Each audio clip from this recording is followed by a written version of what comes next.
அனைவருக்கும் வணக்கம். நமது அண்ணல் அம்பேத்கர் படிப்போட்டத்தின் 4வது கூட்டத்தை இப்போ நாம் நடத்தி கொண்டிருக்கின்றோம். 3 கூட்டங்களில் 2 புத்தகங்களை பற்றி நாம் பேசி முடித்துள்ளோம். கிட்டத்தட்ட இது 3வது புத்தகம்.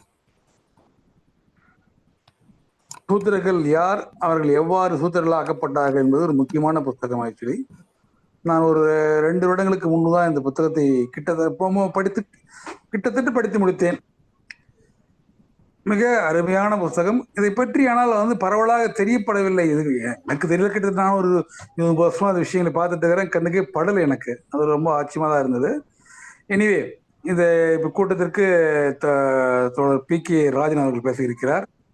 அவரை பற்றியான அறிமுகத்தை நான் முன்பே பண்ணியிருந்தாலும் இன்று சில புதிதாக வந்திருப்பதால் அவர்களுக்காக சிங்காரவேல் அவர்களை தோழர் பி.கே. ராஜன் அவர்களை பற்றியான அறிமுக உரையை நிகழ்த்த அழைக்கிறேன்.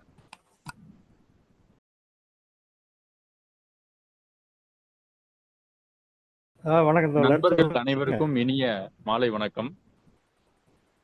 இன்றைக்கு சிறப்புரை ஆற்ற இருக்கும் நம்முடைய தோழர் பாக்கூர் ராஜன் அவர்கள் ஏற்கனவே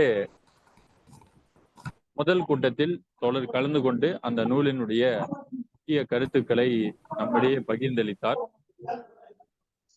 அவர் தன்னுடைய மாணவர் பருவத்திலேயே மாணவர் நலன், சமூக அக்கறை போன்ற பல்வேறு இயக்கங்களில் ஈடுபட்டவர். அவருடைய மிகச்சிறந்த படைப்பான புரட்சியில் பகுத்தறிவு என்கின்ற அறிவியலும் விஞ்ஞானமும் தத்துவமும் இணைந்த நூல் இப்பொழுது NCBH-இல் மறுபதிப்பாக வெளிவந்திருக்கிறது. அதை தாண்டி அவர் ஒரு பதிப்பாசிரியர், எழுத்தாளர், மொழிபெயர்ப்பாளர், பல்வேறு நூல்களை எழுதியிருக்கிறார். மாணவர் சங்கம் குறித்தும், இடதுசாரி இயக்கங்கள் குறித்தும், சாதிய மரபணு குறித்து சாதியும் வர்க்கமும் என்கின்ற நூலை எழுதியிருக்கிறார். பல கவிதை நூல்களை மொழிபெயர்த்திருக்கிறார். இப்பொழுதும் NCBH நிறுவனத்தில் பதிப்பாசிரியராக அவர் பணியாற்றி கொண்டிருக்கிறார். பல்வேறு இணையவெளி கூட்டங்களில் தொடர்ந்து பலவிதமான ஆராய்ச்சி கட்டுரைகள், தத்துவம், விஞ்ஞானம், சமூகவியல் போன்ற விஷயங்களை குறித்து தொடர்ந்து பேசி வருகிறார். அவர் பொறியியல் நிபுணராக, பொறியியலாளராக பல்வேறு வளைகுடா நாடுகளில், ஐரோப்பா போன்ற கண்டங்களில் அவர் பணி செய்து பல கூட்டங்களில் மெயினா பெட்ரோகெமிக்கல் டிபார்ட்மெண்ட்ல அவர் வேலை செஞ்சதுனால பல கூட்டங்களில் இன்றைக்கு நாம் உபயோகப்படுத்தக்கூடிய ஃபெர்டிலைசர் குறித்தும், உரங்கள் குறித்தும், பெட்ரோலிய கழிவுகள் குறித்தும், இந்தியன் ரிஃபைனரி சிஸ்டம் எப்படி செயல்பட்டு கொண்டிருக்கிறது என்பதை குறித்தும் பல ஆய்வு கூட்டங்களையும் பல கூட்டங்களில் தொடர்ந்து கொண்டு தன்னுடைய சிறப்புரையை அவர் செய்து கொண்டு வருகிறார். இப்பொழுதும் NCBH நிறுவனம் டாக்டர் பாபா சாஹேப் அம்பேத்கர் அவர்களுடைய நூல்களை மீண்டும் மறுபதிப்பு செய்து வெளியிடுவதின் ஒரு பகுதியாக அந்த மறுபதிப்பில் அந்த பதிப்பாசிரியர் குழுவில் அவரும் இணைந்து பணியாற்றி வருவதால் இந்த நூலை அவர் நம் மத்தியிலே உரையாற்றுவது என்பது நமக்கு அனைவருக்கும் மிகுந்த மகிழ்ச்சியை தரக்கூடிய ஒரு விஷயம். இந்த நிகழ்வின் அந்த அடிப்படையில் இந்த நிகழ்வில் தோழர் பாக்கூர் ராஜன் அவர்கள் இந்த நூல் குறித்து சிறப்புரை ஆற்றுமாறு அன்போடு கேட்டுக்கொள்கிறேன். நன்றி.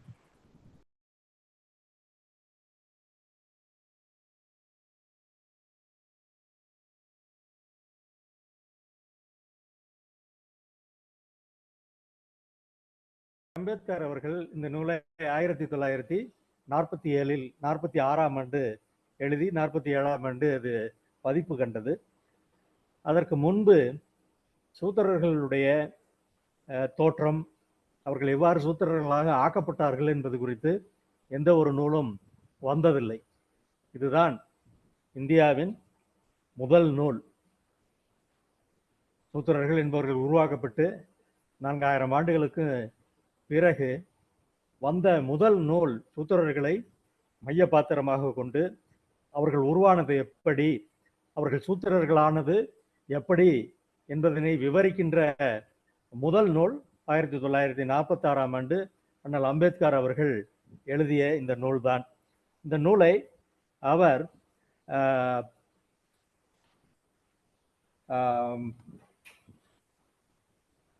ஜோதிபா பூலே அவர்களுக்கு அதனை அவர் சமர்ப்பித்திருந்தார். ஜோதிபா பூலே 1827ஆம் ஆண்டு பிறந்து 1890 வரை வாழ்ந்த ஒரு மிகப்பெரிய சமூக சிதிர்த்த வாதி.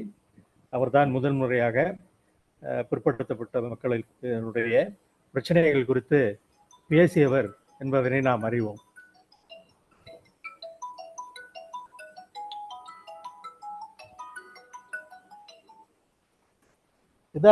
என்னடா கூப்பிடுறாங்க?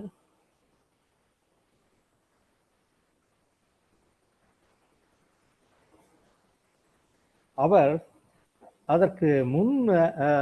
அவருக்கு முன்னாக யாரும் எழுதாத இந்த பணியை எடுத்து செய்தவர் என்பதனை நாம் மனதில் கொள்ள வேண்டும். அவர் இந்த நூலை எழுதும் போதே அவருக்கு 5ஆம் வர்ணம் சூத்திரர்களை தாண்டி 5வது வர்ணம் அல்லது அவர்ணா என்று சொல்லக்கூடிய தீண்டத்தகாத மக்கள் என்ற ஒரு பகுதியும் உருவாகிவிட்டது என்பதும் தெரியும். இருந்தாலும் அவர் பலரும் நினைப்பது போல ஒரு ஜாதியின் தலைவராக மட்டுமில்லாது சமத்துவம், சமதர்மம், சகோதரத்துவம் என்பது இந்த பூமியில் நிலவ வேண்டும் என்பதனை நோக்கமாக கொண்டவர் என்பதனால் சூத்திரர்களை பற்றிய இந்த நூலை அவர் எழுதினார். அவர் அந்த நூலினுடைய முன்னுரையிலேயே இந்த நூலை எழுதுவதன் காரணம் என்ன என்பதனையும் அவர் தெளிவுபடுத்தி இருக்கின்றார். சூத்திரர்களுடைய வரலாறு, அவர்களுடைய தோற்றம், அவர்கள் எவ்வாறு சூத்திரர்கள் ஆனார்கள் என்பதனை எல்லாம் விளக்குவது என்பது ஒரு புறம் இருந்தாலும், அவர்கள் சூத்திரர்கள் அடிமைகளாக்கப்பட்டார்கள் அல்லது இழிநிலைக்கு தள்ளப்பட்டார்கள், அவர்களுடைய முன்னேற்றம் என்பதனை அவர்கள் தடுக்கப்பட்டார்கள் என்று கூறி இந்த நிலை இன்று வரை தொடர்கிறது என்பதனை அவர் முன்னுரையிலேயே கூறியிருப்பார். அவர் 1946ஆம் ஆண்டு கூறியது இந்த 2024லும் மாறாத, பெரிய அளவில் மாறாத ஒரு நிலைதான் என்பது இருக்கின்ற காரணத்தினால் இந்த நூலை பற்றிய அறிமுகம் என்பதும் இந்த நூலை பற்றிய விவாதம் என்பதும் வெறும் வரலாறு குறித்து அறிந்து கொள்வதற்கு அல்லது ஒரு பண்டித பணி என்பது மட்டுமல்ல, நாம் வாழுகின்ற காலத்தை பற்றி ஆழமாக புரிந்து கொள்வதற்கும் இந்த நாட்டில் கிட்டத்தட்ட 80% இருக்கின்ற பிற்படுத்தப்பட்ட மக்கள் அவர்கள்தான் இன்றைக்கு சூத்திரர்கள் என்றால் அவர்களைத்தான் குறிப்பதாக இருக்கிறது. அந்த பிராமணிய நூல்களின்படி எல்லோரும் சூத்திரர்கள் தான். இன்றைக்கு ஷெட்யூல் காஸ்ட், ஷெட்யூல் ட்ரைப், பட்டியல் சாதியினர், பட்டியல் பழங்குடியினர் என்று சொல்லப்படுகின்றவர்கள் அல்லது மத ரீதியாக மத சிறுபான்மையினர் என்று இருப்பவர்கள் எல்லோருமே இந்த பிராமண இலக்கியங்களின்படி சூத்திரர்கள் தான் என்றாலும் பிற்படுத்தப்பட்டவர்கள் மட்டுமே கிட்டத்தட்ட 58% மண்டல் கமிஷனுடைய புள்ளி விவரங்களின்படி, ஒரு 20% பட்டியல் ஜாதியினர், பட்டியல் பழங்குடியினர் என்பவர்களையும் எடுத்துக்கொண்டால் 78%, ஒரு 12% மத ரீதியாக சிறுபான்மையினர் என்பவர்களையும் கொண்டால் கிட்டத்தட்ட 90% என்பவை மக்கள் அன்றைக்கு இருந்த நிலையிலிருந்து பெரிய அளவில் இன்று வரை மாறவில்லை என்பதை அவர் 46இல் கூறினார். ஆனால் இன்று வரைக்கும் கூட அதில் பெரிய மாற்றம் என்பது இல்லை என்பதனை நாம் மனதில் கொள்ள வேண்டும். நான் முன்னரே போன முறையும் பேசினேன் என்று நினைக்கின்றேன். 2012ஆம் ஆண்டு EPWDயில் பதிப்பு கண்ட ஒரு ஆய்வு கட்டுரை. அது இந்தியாவினுடைய 1000 முதன்மையான நிறுவனங்களில் இருக்கக்கூடிய இயக்குநர்களுடைய சாதி பின்புலம் பற்றி ஆய்வு செய்து அதனை பதிப்பித்தது. முதல் 1000 பெரிய நிறுவனங்கள், அதில் பொதுத்துறை நிறுவனங்களும் இருக்கின்றன, தனியார் நிறுவனங்களும் இருக்கின்றன. இந்தியாவில் உருவான மூலதனத்தில் 80% தனக்குள் கொண்டிருக்கக்கூடிய இந்த நிறுவனங்களில் இருக்கக்கூடிய இயக்குநர்களில் 92% இரண்டே ஜாதியை சார்ந்தவர்கள் தான், பிராமணர்களும் பனியாக்களும். இந்தியா முழுவதும் இருக்கக்கூடிய பிற்படுத்தப்பட்ட மக்கள் என கூறப்படும் OBC என்று கூறப்படுபவர்கள் எல்லோரும் சேர்ந்தே 3% தான். சுமார் 20% இருக்கக்கூடிய பட்டியல் ஜாதி பட்டியல் பழங்குடியினருடைய பங்கு என்பதும் 3% தான். 92% இந்த 6% போக 98 போக மிச்சம் இருக்கும் 2% தான் ஏனைய முற்பட்ட ஜாதியினர் மற்றவர்கள் எல்லோரும் சேர்ந்து. இதுதான் 2024ஆம் ஆண்டு இருக்கக்கூடிய நிலைமை. இவ்வாறு தான் நிலைமை இருக்கிறது என்பதனை இந்தியாவில் எந்த ஒரு பெரிய கட்சியினரும் எடுத்து சொல்லியது கிடையாது. இது குறித்து இதுவரையில் அவர்கள் பெரிய அளவில் பேசியது கிடையாது. மற்றவர்கள் பேசவில்லை என்பதில் பெரிய ஆச்சரியமில்லை. காங்கிரஸ் கட்சியும் பாஜகவும் இதனை பேசுவது என்பதை நாம் எதிர்பார்க்கவே முடியாது. ஆனால் வேறு பல கட்சிகளும் பிற்படுத்தப்பட்ட மக்களை பிரதிநிதித்துவம் செய்கின்ற கட்சிகளும் கூட இதனை பேசவில்லை. பிற்படுத்தப்பட்ட மக்களின் பெரும்பகுதி உழைப்பாளி மக்கள் என்ற வகையிலும் இல்லை என்றாலும் எந்த விதத்தில் ஏற்றத்தாழ்வுகள் இருந்தாலும் அதனை குறித்து கவனத்தில் கொண்டு பேச வேண்டிய இடதுசாரி கட்சிகளும் இது குறித்து இதுவரையில் பேசியதே கிடையாது. இந்த கட்டுரை 2012ஆம் ஆண்டே EPWடில் வந்தது. அது குறித்து இன்று வரையில் யாரும் கருத்து சொல்லவில்லை. ஆனால் இதற்கு முன்பும் கூட இந்த புள்ளி விவரங்களை இந்த அளவுக்கு துல்லியமாக இல்லை என்றாலும் இந்த புள்ளி விவரங்களை கொடுத்த ஏனைய ஆய்வாளர்கள் இருக்கின்றார்கள். டாக்டர் சந்தோஷ் கோயல் என்பவர் 1994ஆம் ஆண்டே இந்த புள்ளி விவரங்களை அன்றைய நிலையில் எவ்வாறு இருந்தது என்பதனை அளித்திருக்கின்றார். இதுதான் இன்றைக்கு வரையில் இருக்கக்கூடிய நிலைமை. எனவே இந்த நூல் அதனுடைய காலத்தை கடந்து விடவில்லை. இன்றைக்கும் அது பொருத்தப்பாடு உடையதாகத்தான் இருக்கிறது. அதுவும் இந்த விவரங்களை பேசி இருக்க வேண்டிய எழுதி இருக்க வேண்டியவர்கள் எழுதவில்லை. எழுதாது இருந்த காலத்திலேயே அம்பேத்கர் அவர்கள் இதனை எழுதியிருக்கின்றார் என்பது மிகுந்த முக்கியத்துவம் வாய்ந்த ஒன்றாகும். ஆனால் அதனை தொடர்ந்து 1957 சூத்ராஸ் இன் ஏன்ஷியன்ட் இந்தியா என்ற நூலை RS சர்மா அவர்கள் எழுதினார்கள். அதனைத் தொடர்ந்து அதற்கு முன்பும் அதற்கு பின்பும் இடதுசாரி ஆய்வாளர்கள், வரலாற்று ஆய்வாளர்களான DD Kosambi, DP Chattopadhyaya, RS Sharma, அவரை ஒட்டி வேறு பலரும் கூட இவற்றை எழுதியிருக்கின்றார்கள். அவர்கள் எல்லோரும் ஏதோ ஒரு வகையில் இந்திய கம்யூனிஸ்ட் இயக்கத்திற்கு மிகவும் நெருக்கமானவர்கள் தான். RS சர்மா இந்திய கம்யூனிஸ்ட் கட்சியினுடைய அந்த மைய குழுவிலேயே இருந்தவர் என்று தான் நினைக்கின்றேன். இர்ஃபான் ஹபீப் அதுபோல இருந்தவர் தான். DD கோசாம்பி போன்றவர்கள், GS குரியே போன்றவர்கள் கட்சியில் உறுப்பினர்களாக இல்லை என்றாலும் அவர்கள் அன்றைக்கு கம்யூனிஸ்ட் கட்சியினோடு மிக நெருங்கிய தொடர்பில் இருந்தவர்கள் தான். ஆக கம்யூனிஸ்ட் கட்சியினுடைய சொந்த அறிவுஜீவிகள், ஆய்வாளர்கள் எல்லாம் எழுதியதும் கூட அவர்களை தாண்டி அது ஒரு கட்சியினுடைய கருத்தாக எதுவும் மாறவில்லை. இன்று வரையில் அது மிகவும் மாறவில்லை என்பதனால்தான் இந்த நூல் மிகுந்த முக்கியத்துவம் உடையதாக இருக்கிறது. சரி, இப்போ முக்கியத்துவமுடைய அந்த நூலில் என்ன இருக்கிறது, அம்பேத்கர் அதில் என்ன கூறினார், அதில் எந்த அளவுக்கு இன்றைக்கு சரியாக இருக்கின்றது என்பதனை நாம் பார்ப்போம். அவர் 1946 கூறினார், எழுதியுள்ளார், இந்த நூலை எழுதியிருக்கின்றார்.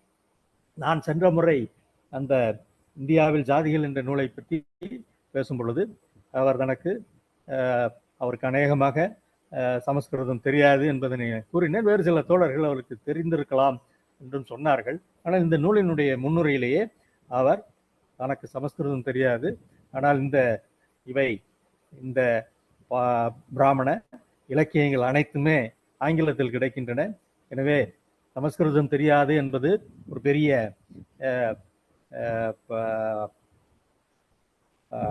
ஹேண்டிகேப், ஒரு குறைபாடு அல்ல என்பதனையே அவர் தெளிவுபடுத்தி விடுகின்றார். அது உண்மைதான். ஏனென்றால் அந்த முதல் நூலை அவர் எழுதிய போது அவர் 28 வயதில் 1913ஆம் ஆண்டு அவரை எழுதினார். அப்போது அதிகம் மொழிபெயர்ப்புகள் கிடைக்காது இருந்தது என்பது உண்மைதான். 1946 என்பதனால் இடைப்பட்ட காலத்தில் மேக்ஸ் முல்லரும் ஏனையவர்களும் ஆக்ஸ்போர்ட் யூனிவர்சிட்டியிலிருந்து 70 வால்யூம் என்று நினைக்கின்றேன், 70 வால்யூம் கீழ்த்திசை நாடுகளினுடைய ஞானம் என்ற அந்த தொகுப்பை வெளியிட்டார்கள். அதில் எல்லா வேதங்கள், எல்லா உபனிஷத்துக்கள் ஆகியவற்றினுடைய ஆங்கில மொழிபெயர்ப்பு வந்துவிட்டது என்பதனால் அவர் அதனை ஆழ கற்றிருக்கின்றார் என்பது இந்த நூலை படித்தால் நமக்கு எளிதில் அது விளங்கும். அவர் இந்த நூலை தொடங்கும் போதே இயல் 1 அவருடைய அத்தியாயம் 1லேயே சூத்திரர்கள் பற்றிய புதிர் என்றுதான் தொடங்குகிறார்.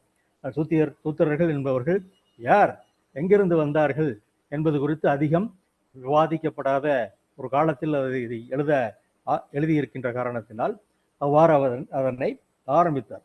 அதுவரையில் சூத்திரர்கள், பிராமணர்கள், சத்திரியர்கள், வைசியர்கள் என்பவர்களெல்லாம் ஆண்டவனால் படைக்கப்பட்டவர்கள்.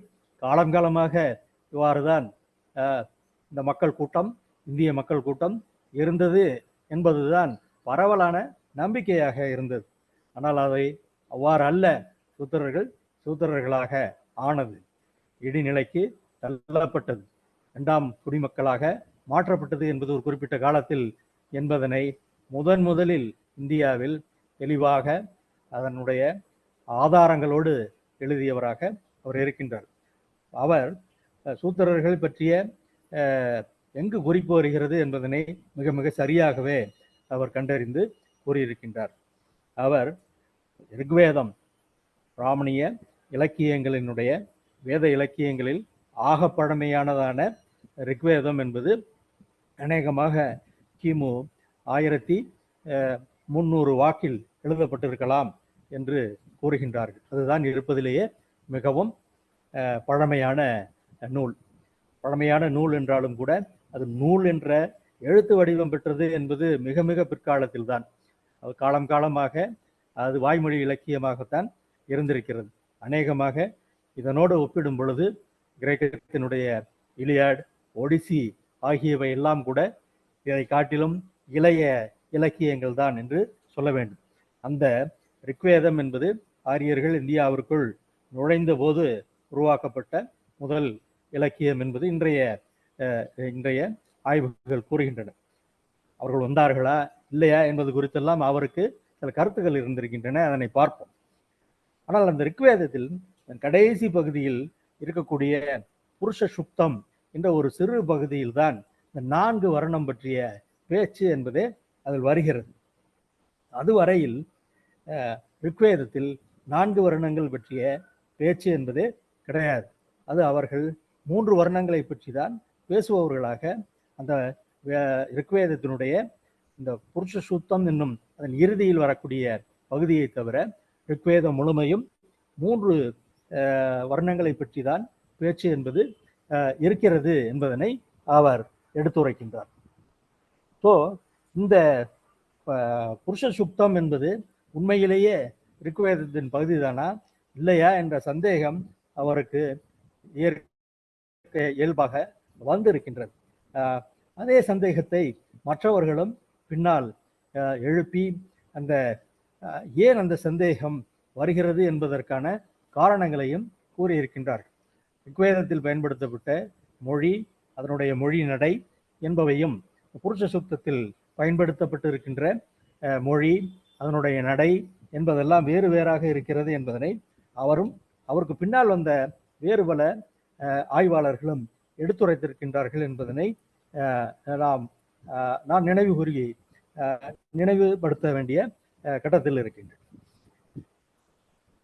சதுர்வர்ணம் என்பது, இது 4 வர்ணம் என்பது ஆண்டவனினுடைய படைப்பு என்ற விதமாகத்தான் புருஷ சுத்தத்தில் இருக்கிறது. அதில் யார் எங்கு பிறந்தார்கள் என்பதெல்லாம் அதில் இருக்கிறது. இதெல்லாம் நீங்கள் கேள்விப்பட்டிருப்பீர்கள். பிராமணர்கள் புருஷனின் என்பது பரமாத்மா அல்லது பிரம்மன். பிரம்மனினுடைய வாயில் பிறந்தவன் பிராமணன், தோளில் பிறந்தவன் சத்திரியன், தொடையில் பிறந்தவன் வைசியன், பாதங்களில் பிறந்தவன் சூத்திரன் என்ற விதமாக அந்த வரையறுப்பு என்பது இருக்கிறது. ஸோ அந்த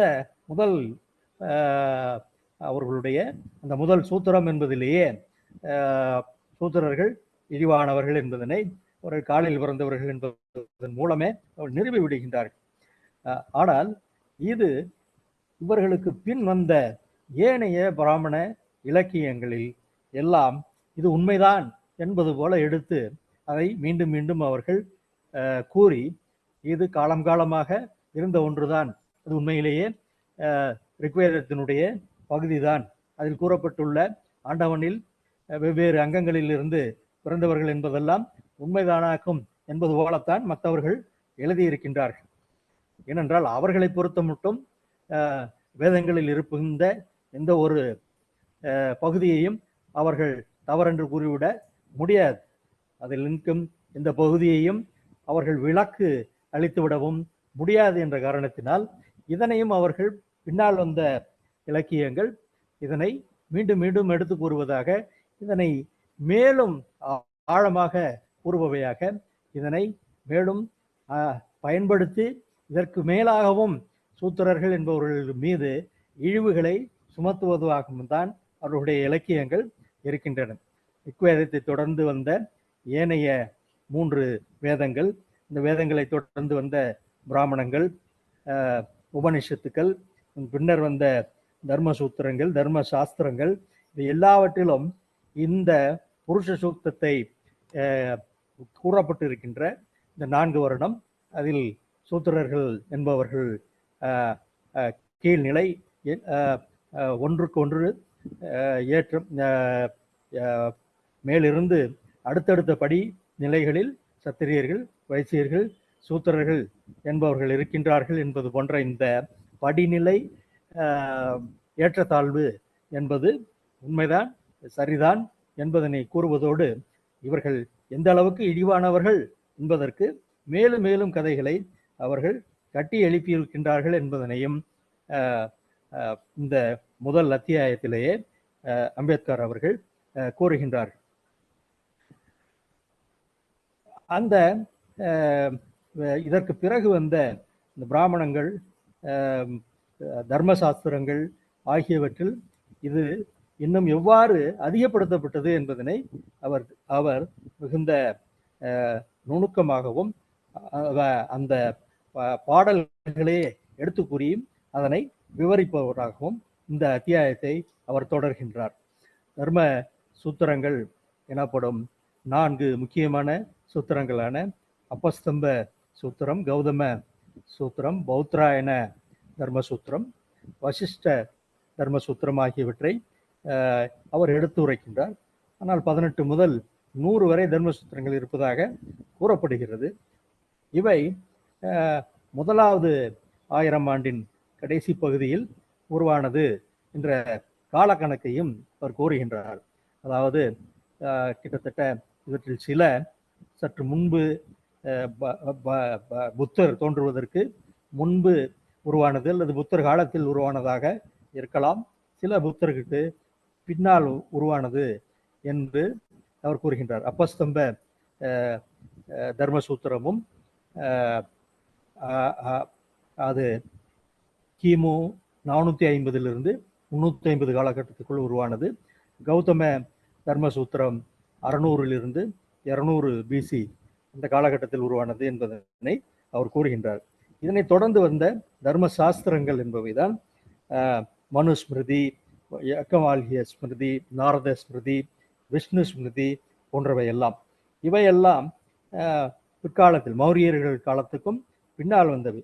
அநேகமாக இந்திய தமிழகத்தில் சங்க இலக்கியங்கள் உருவாகி சங்க இலக்கிய காலம் என்று நாம் சொல்லக்கூடிய அந்த காலகட்டத்தை ஒட்டியவையாகத்தான் இந்த மனுஸ்மிருதி போன்றவை வந்திருக்கின்றன. அவை அவற்றுக்கு முன்பு பிராமண இலக்கியங்களில் இருந்த ஓரளவுக்கு நீக்கு போக்காக அல்லது பட்டவர்த்தனமாக சொல்லாத விஷயங்களையும் மிகுந்த அழுத்தம் திருத்தமாக அந்த இழிவுகளை சூத்திரர்கள் மேல் சுமத்தின என்பதனையும் அவர் சொல்கின்றார். இவை எல்லாமே இந்த ரிக்வேதத்திற்கு பிறகு வந்த பிராமண இலக்கியங்கள் அனைத்துமே இந்த 4 வருணங்கள் குறித்து மீண்டும் மீண்டும் பேசுகின்றன.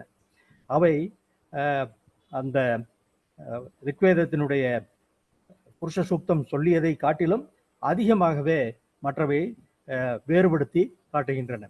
முதல் 3 வர்ணங்களான பிராமண, சத்திரிய, வைசிய வர்ணங்கள் என்பவை இருபிறப்பாளர்கள், சூத்திரர்கள் ஒரு பிறப்பாளர்கள். மற்ற மூவரும் துஜாதீஸ், சூத்திரர்கள் அது விஜாஸ், இருபிறப்பு இல்லாதவர்கள் என்று அதுதான் தெளிவுபடுத்துகின்றன. இந்த இலக்கியங்கள் தான் தெளிவுபடுத்துகின்றன. அதில் என்ன 2வது பிறப்பு என்றால், அவர்கள் உபநயனம் நடத்தி பூணூல் சடங்கை நடத்துவது என்பதுதான் 2வது பிறப்பு. பூணூல் அந்த சடங்கு நடத்தப்பட்ட பிறகுதான் அவர்கள் வேதம் படிப்பதற்கு தகுதி படைத்தவர்களாக ஆகின்றார்கள். வேதம் படித்தால்தான் ஞான கண்டம் என்பதனை அடைய முடியும். ஞான கண்டத்தின் மூலமாகத்தான் பரமாத்மாவோடு இரண்டரை கலப்பது என்பது முடியும். முக்தி என்பது அப்போதுதான் ஒரு மனிதனுக்கு கிடைக்கும். ஸோ முக்தி கிடைக்க வேண்டுமென்றால் வேத கல்வி என்பது அவசியம். வேத கல்வி என்பது வேண்டுமென்றால் உபநயனம், அந்த பூணூல் அணி சடங்கு என்பது நடக்க வேண்டும். ஆனால் அந்த உபநயனம் என்பது சூத்திரர்களுக்கு கிடையாது. சூத்திரர்களுக்கு அதற்கு உரிமை இல்லை. ஸோ அந்த விதத்தில் சூத்திரர்கள் ஞான கண்டத்தை அடைந்து ஞானம் பெற்று பரமாத்மாவோடு இரண்டரை கலப்பது என்பதற்கு அவர்கள் தகுதி படைத்தவர்கள் அல்ல. அப்படி நான் ஞானம் அடைந்து பரமாத்மாவோடு இரண்டரை கலக்க வேண்டும் என்று ஒருவர் விரும்பினால் அவர் இந்த பிறப்பில் ஏனைய 3 வர்ணங்களுக்கும் தொண்டு ஊழியம் செய்து நல்ல பெயர் பெற்று அடுத்த பிறப்பில் வேறு வர்ணமாக பிறந்துதான் அவர்கள் ஞான கண்டம் வேதம் படித்து பூணூல் அணிந்து வேதம் படித்து ஞானம் அடைந்து பரமாத்மாவோடு இரண்டரை கலக்க முடியும். இல்லை என்றால் மீண்டும் மீண்டும் சுத்திரராக பிறந்து நாய்பட்ட வாடு பட வேண்டும். இதுதான் அவர்களுடைய அந்த தத்துவம். ஒருவர் எவ்வாறு அடுத்த பிறப்பில் பிராமணர்களாக பிறக்க வேண்டும் என்றால், இந்த பிறப்பில் சூத்திரனுக்கு அளிக்கப்பட்டுள்ள கடமைகளை எல்லாம் செவ்வன செய்தால் அடுத்த பிறப்பில் அவர்கள் பிராமணர்களாக பிறந்து பூணூல் அணிந்து வேதம் படித்து ஞானம் பெற்று பரமாத்மாவோடு இரண்டரை கலக்கலாம் என்பதனை கூறி மீண்டும் மீண்டும் கூறி அதை பெரும்பகுதியான சூத்திரர்களும் நம்புவதற்கு ஆட்பட்டதாக இந்த சமூகம் மாறி இருக்கிறது என்பதனை அவரும் சரி, அம்பேத்கரும் சரி, அவருக்கு பின்னால் வந்த மற்றவர்களும் அதனை விளக்கி இருக்கின்றார்கள்.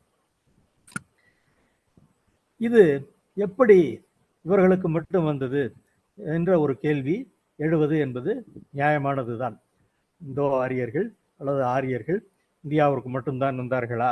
ஈரானில் இல்லையா? ஐரோப்பாவுக்கு செல்லவில்லையா? அங்கெல்லாம் இது ஒன்று ஏற்றத்தாழ்வுகள் கொண்ட ஒரு சாதிய அமைப்பை தான் அவர்கள் உருவாக்கினார்களா என்ற கேள்வி நியாயமானதுதான். அந்த கேள்வியை அவர் சந்திக்கின்றார்.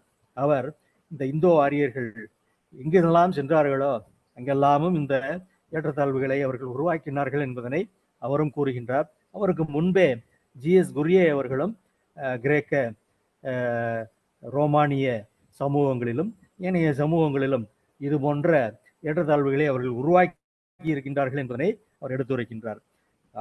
அம்பேத்கர் அவர்கள் இந்த பகுதியில் ஈரானிலும் இது போன்று 3 வர்க்கங்களை அங்கு இருக்கக்கூடிய இந்தோ ஈரானியர்கள் அல்லது அங்கு சென்ற ஆரியர்கள் உருவாக்கி இருப்பதை எடுத்துரைக்கின்றார். அத்ரவான்கள் என்ற புரோகிதர்கள், ரதாஸ்வர்கள் என்ற போர் வீரர்கள், வஸ்திய என்ற விவசாயிகள் என்ற இந்த 3 வர்க்கத்தினரை அவர்கள் அங்கும் உருவாக்கி இருக்கின்றார்கள் என்பதையும் அவர் எடுத்துரைக்கின்றார். இன்று வரையில் ஒரு கேள்வி கேட்கப்பட்டு கொண்டே இருக்கிறது. இவர்கள்தான் இந்த ஜாதியை எல்லாம் உருவாக்கினார்களா? வர்ண வேதங்களை உருவாக்கினார்களா? அங்கெல்லாம் ஏன் இல்லை என்பது போன்ற கருத்துகள் இன்று வரை கேட்கப்பட்டு கொண்டிருக்கின்றன. அது வேறு வேறு இடங்களில் வேறு வேறு விதமாக இந்த ஏற்றத்தாழ்வுகள் அவர்களால் ஏற்படுத்தப்பட்டன. இந்தியாவிற்கென்று தனித்துவமான ஒரு முறைப்பாட்டில் இங்கு வர்ணமும் சாதியும் உருவானது என்பதுதான் வரலாறு.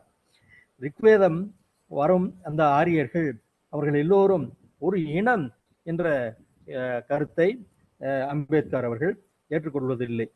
அவர் மட்டுமல்ல, மற்ற ஆய்வாளர்களும் அதனை ஏற்றுக்கொள்கிறார்கள். அவர்கள் ஒரு மொழி குடும்பத்தை சேர்ந்த பல்வேறு இனங்கள் என்பதுதான் எல்லோருடைய கருத்தாகவும் இருக்கிறது. இனம் என்ற அந்த பதமே இன்றைக்கு ஏற்புடைய பதமாக இல்லாது போய்விட்டது. ஆனால் அது ஒரு விதமான இடக்கரடக்கல் போல்தான் எனக்கு தெரிகிறது. இது போன்ற பல பதங்கள் நடைமுறையில் இருந்து பிறகு அது இழிவானது என்று கருதப்பட்டு அதற்கு பதிலாக வேறு பதங்கள் புழக்கத்திற்கு வந்தது என்பதனை நாம் அறிவோம். ஒரு காலத்தில் எந்தவித கூச்ச நாச்சமும் இல்லாது நொண்டி என்றோ முடம் என்றோ அந்த வார்த்தைகள் பயன்பாட்டில் இருக்கத்தான் செய்தன. பிறகு அதெல்லாம் சரியல்ல, சக மனிதர்களை அதுபோல இழிவுபடுத்தக்கூடாது என்ற ஒரு நிலை ஏற்பட்ட பொழுது பிறகு அவர்கள் ஊனமுற்றவர்கள் என்றார்கள்.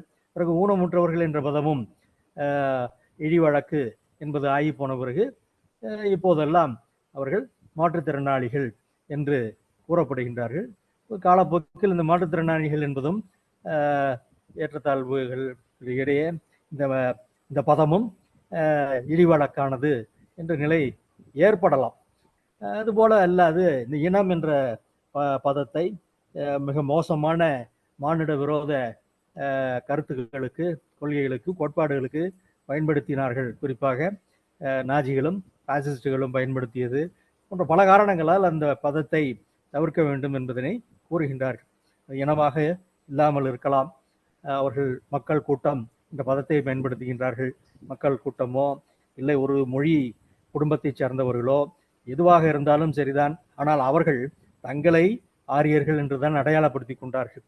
ஆரியர்கள் என்பது அவர்கள் மீது வேறு யாரோ சுமத்திய பழி அல்ல, அவர்களுக்கு வேறு யாரோ கூறிய பெயர் அல்ல. அதற்கு முன்பே, அவர்கள் இங்கு வருவதற்கு முன்பே இங்கிருந்த மக்கள் மீது இவர்கள் அனைவரையும் சூத்திரர்கள், தஸ்யூக்கள், அசுரர்கள், ராட்சதர்கள் என்பது போல பிராமணர்கள் பெயர் சூட்டியது போல அவர்களுக்கு ஆரியர்கள் என்பது இங்கிருந்த மக்கள் சூட்டிய பெயர் அல்ல. அவர்கள் தங்களை ஆரியர்கள் என்றுதான் அடையாளப்படுத்தி கொண்டார்கள். அதுதான் வரலாறு. ரிக்வேத பாடல்கள் 5 பழங்குடிகளை பற்றி பேசுகின்றன என்பதனை அவரும் எடுத்துரைத்திருக்கின்றார். அந்த 5 பழங்குடிகள் என்ன என்பதனையும் பின்னால் வந்தவர்கள் எடுத்து சொல்லியிருக்கின்றார்கள்.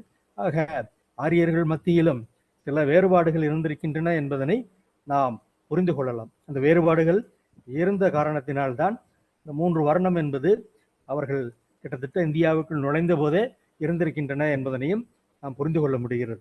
இதனை தாண்டி இந்த வளர்ச்சியில் அடுத்த கட்டமாக 2 முக்கியமான நிகழ்வுகள் என்று அம்பேத்கர் குறிப்பிடுகின்றார். ஒன்று 5வது வகுப்பை படைத்தது.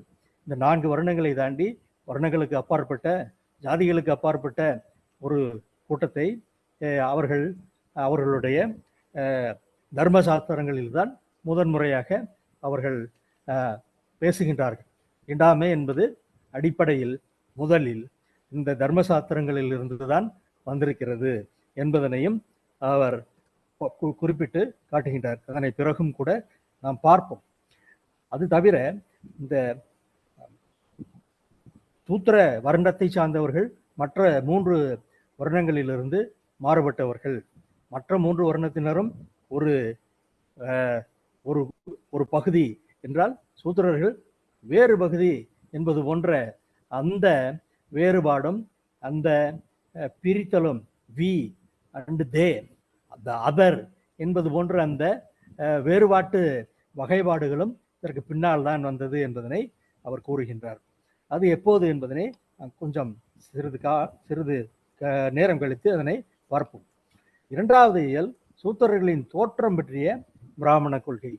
சூத்திரர்கள் எவ்வாறு உருவானார்கள் என்பது குறித்து நம்முடைய அறிவியல் பூர்வமான பகுத்தறிவுக்கு உகந்த ஆய்வுகள் ஒருபுறம் இருக்கட்டும், பிராமணியம் என்ன சொல்கிறது என்பதனையும் கவனிக்க வேண்டும் என்ற நோக்கோடு சூத்திரர்களின் தோற்றம் பற்றி பிராமணிய கொள்கை என்ன என்பதனை அடுத்த இயலில் அவர் கூறுகின்றார்.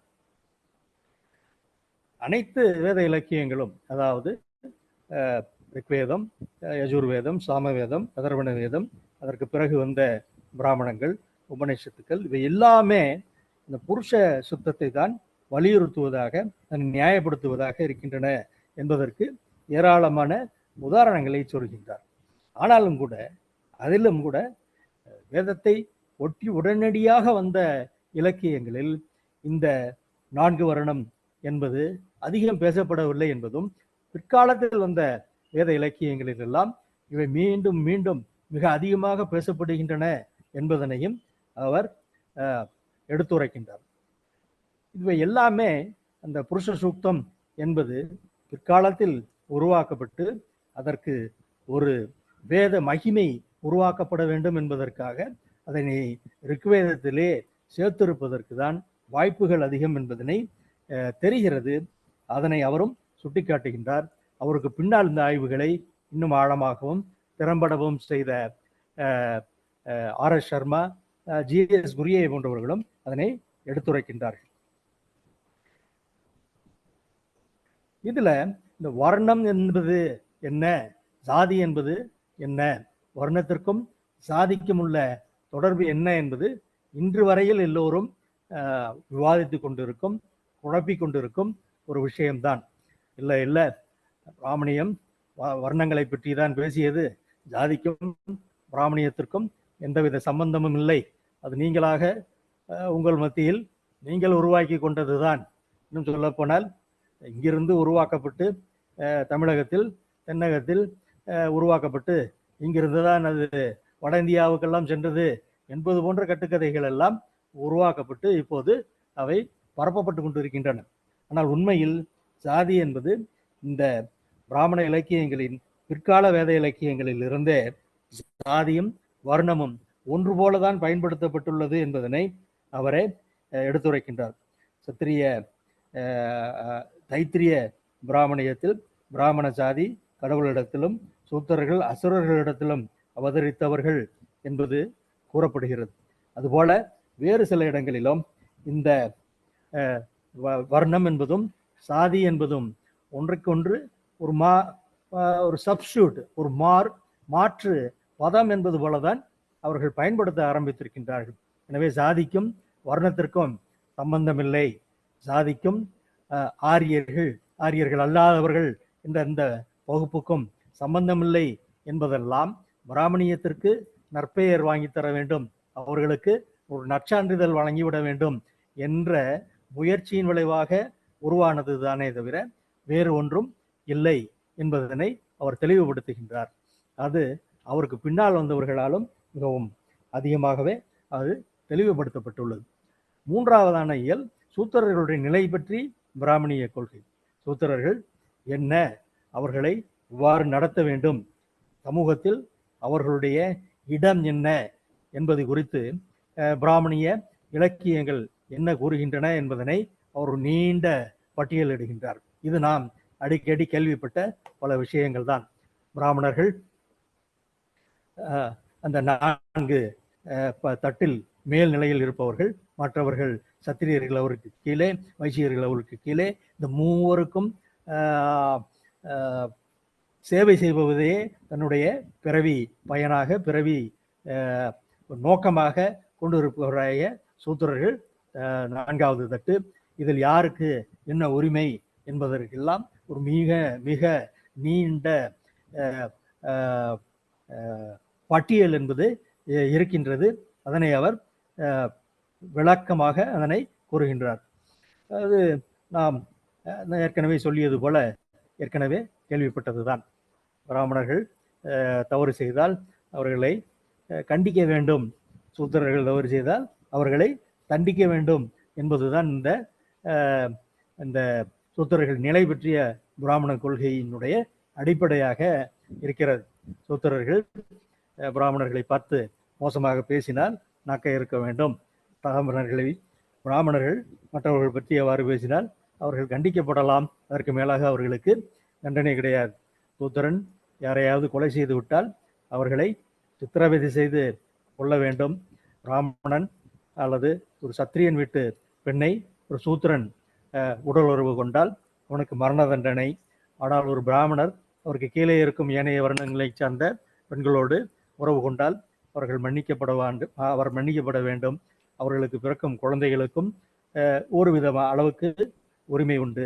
அவர்கள் சூத்திர பெண்ணை மணந்து கொண்டாலும் சூத்திர பெண்ணோடு திருமணத்திற்கு வெளியிலான உறவை கொண்டிருந்தாலும் கூட அவர்கள் அவர்கள் அது பெரிய குற்றம் அல்ல. ஆனால் மறுபுறத்தில் சூத்திர ஆண் அவருக்கு மேலே இருக்கும் ஏனைய வர்ணங்களைச் சேர்ந்த பெண்களோடு உறவு கொண்டால் அது மரண தண்டனைக்கு உரிய ஒரு குற்றம். சூத்திரனுக்கு எந்தவித சொத்து கொண்டு இருப்பதற்கும் உரிமை இல்லை. ஒரு சூத்திரனிடம் இருக்கக்கூடிய எந்த ஒரு சொத்தும் உனக்கு மேலே இருக்கக்கூடிய ஏனைய வர்ணங்களினுடைய சார்ந்தவர்கள் எப்போது வேண்டுமானாலும் அதனை எடுத்துக்கொள்ளலாம். இவையெல்லாம் இந்தியாவில் மட்டுமல்ல, கிரேக்கத்திலும் அங்கிருந்த அந்த அரிதி அடிமைகள், சேட்டல் ஸ்லேவ் என்பார்கள் அல்லவா, அவர்களுக்கும் சொத்து உரிமை என்பது கிடையாது. அங்கே இருக்கும் அடிமை அவரிடத்தில் ஒரு குதிரை இருந்தால் மேலே இருக்கும் அவருடைய ஆண்டை அவர் அந்த குதிரையை எடுத்துக்கொள்ளலாம். அதுபோலத்தான் இங்கு சூத்திரர்களுக்கும் சொத்து உரிமை என்பதே கிடையாது. இன்றைக்கு கேட்டால் அது நமக்கு வியப்பாக இருக்கிறது. தமிழகத்தின் கதை வேறு, அது அடுத்த அமர்வில் நாம் விளக்கமாக பார்ப்போம். ஆனால் உரிமையற்றவர்களாக, சொத்து உரிமை என்பது இல்லாதவர்களாகத்தான் மிக நீண்ட காலத்துக்கு இவர்கள் இருந்திருக்கிறார்கள் என்பதுதான் உண்மை. இவை அனைத்தையும் அவர் விளக்குவதோடு பிராமணர்கள் வேதத்தை சூத்திரன் எடுத்து படித்தால் நாக்கறுக்கப்பட வேண்டும், பிராமணர்கள் வேதம் ஓதுவதை காது கொடுத்து கேட்டால் அவர்களுடைய காதில் ஈயத்தை காய்ச்சி ஊத்த வேண்டும் என்பது போன்ற இந்த நாம் ஏற்கனவே கேள்விப்பட்டிருக்கும் அந்த தண்டனைகள், அந்த இழிவுபடுத்தல்கள், இவையெல்லாம் எந்தெந்த காலத்தில் எந்த அளவுக்கு மோசமாகானது. அவை ஆரம்பத்திலிருந்தே ஒன்று போல அல்ல, அவை ஆரம்பத்திலிருந்து ஒன்று போல இல்லாது காலம் செல்ல செல்ல உபரி என்பது அதிகம் உருவாக அவர் சொல்லவில்லை, ஆனால் அதனை வேறு விதங்களில் கூறுகின்றார். உபரி என்பது அதிகமாக ஆக, சுரண்டல் என்பது அதிகமாக ஆக அவர்களுடைய அடிமைத்தனத்தை அதிகப்படுத்துதல் என்பதனையும் இவர்கள் திட்டமிட்டு செய்திருக்கின்றார்கள் என்பதனை அவர் விவரிக்கின்றார். 4வது அத்தியாயமாக சூத்திரர் வெர்சஸ் ஆரியன், சூத்திரர்களுக்கும் ஆரியர்களுக்கும் இடையில் நடைபெற்ற தள்ளுமுள்ளுகளை இதனை அவர் விளக்குகின்றார். அவர்கள் என்னதான் செய்தாலும், என்னதான் நீ ஏனைய 3 வர்ணங்களுக்கும் சேவை செய்வதே உன்னுடைய பணி என்றெல்லாம் சொன்னாலும் அதனை எளிதில் ஏற்றுக்கொள்பவர்களாக எல்லோரும் இருந்ததில்லை. எனவே சூத்திரர்களுக்கும் ஆரியர்களுக்கும் இடையில் பல தள்ளு முள்ளுகள் ஏற்பட்டன என்பதனை அவர் எடுத்துரைக்கின்றார். அவர் அம்பேத்கர் மேற்கத்திய ஆய்வாளர்கள் இது குறித்து என்னவெல்லாம் சொல்லுகின்றார்கள், சூத்திரர்கள் வர்சஸ் ஆரியன், சூத்திரர்களுக்கும் ஆரியர்களுக்கும் இடையிலான உறவு நிலை என்பது குறித்து என்ன சொல்கின்றார்கள் என்பதனை அவர் விவரிக்கின்றார். ஒரு 6-7 பாயிண்ட், 6-7 சரத்துகளை அவர் கூறுகின்றார். The people who created Vedic literature belong to the Aryan race. வேத இலக்கியங்களை படித்தவர்கள் ஆரிய இனத்தை சார்ந்தவர்கள். ஆரிய இனம் என்பது இந்தியாவிற்கு வெளியிலிருந்து இந்தியாவின் மீது படையெடுத்து வந்தது. 3வதாக இந்தியாவினுடைய பூர்வ குடிமக்கள் அல்லது இந்தியாவின் மண்ணின் மைந்தர்கள் தஸ்யூக்கள் அல்லது தாசர்கள் என்று சொல்லப்படுபவர்கள்.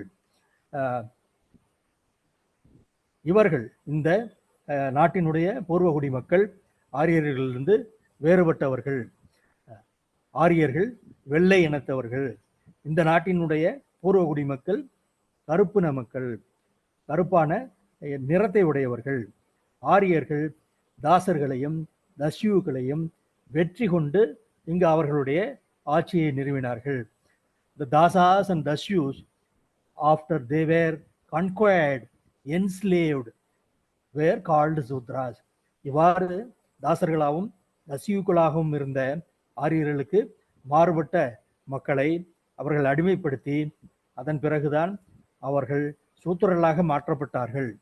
The Aryans cherished the color prejudice and therefore formed the Saturvarna.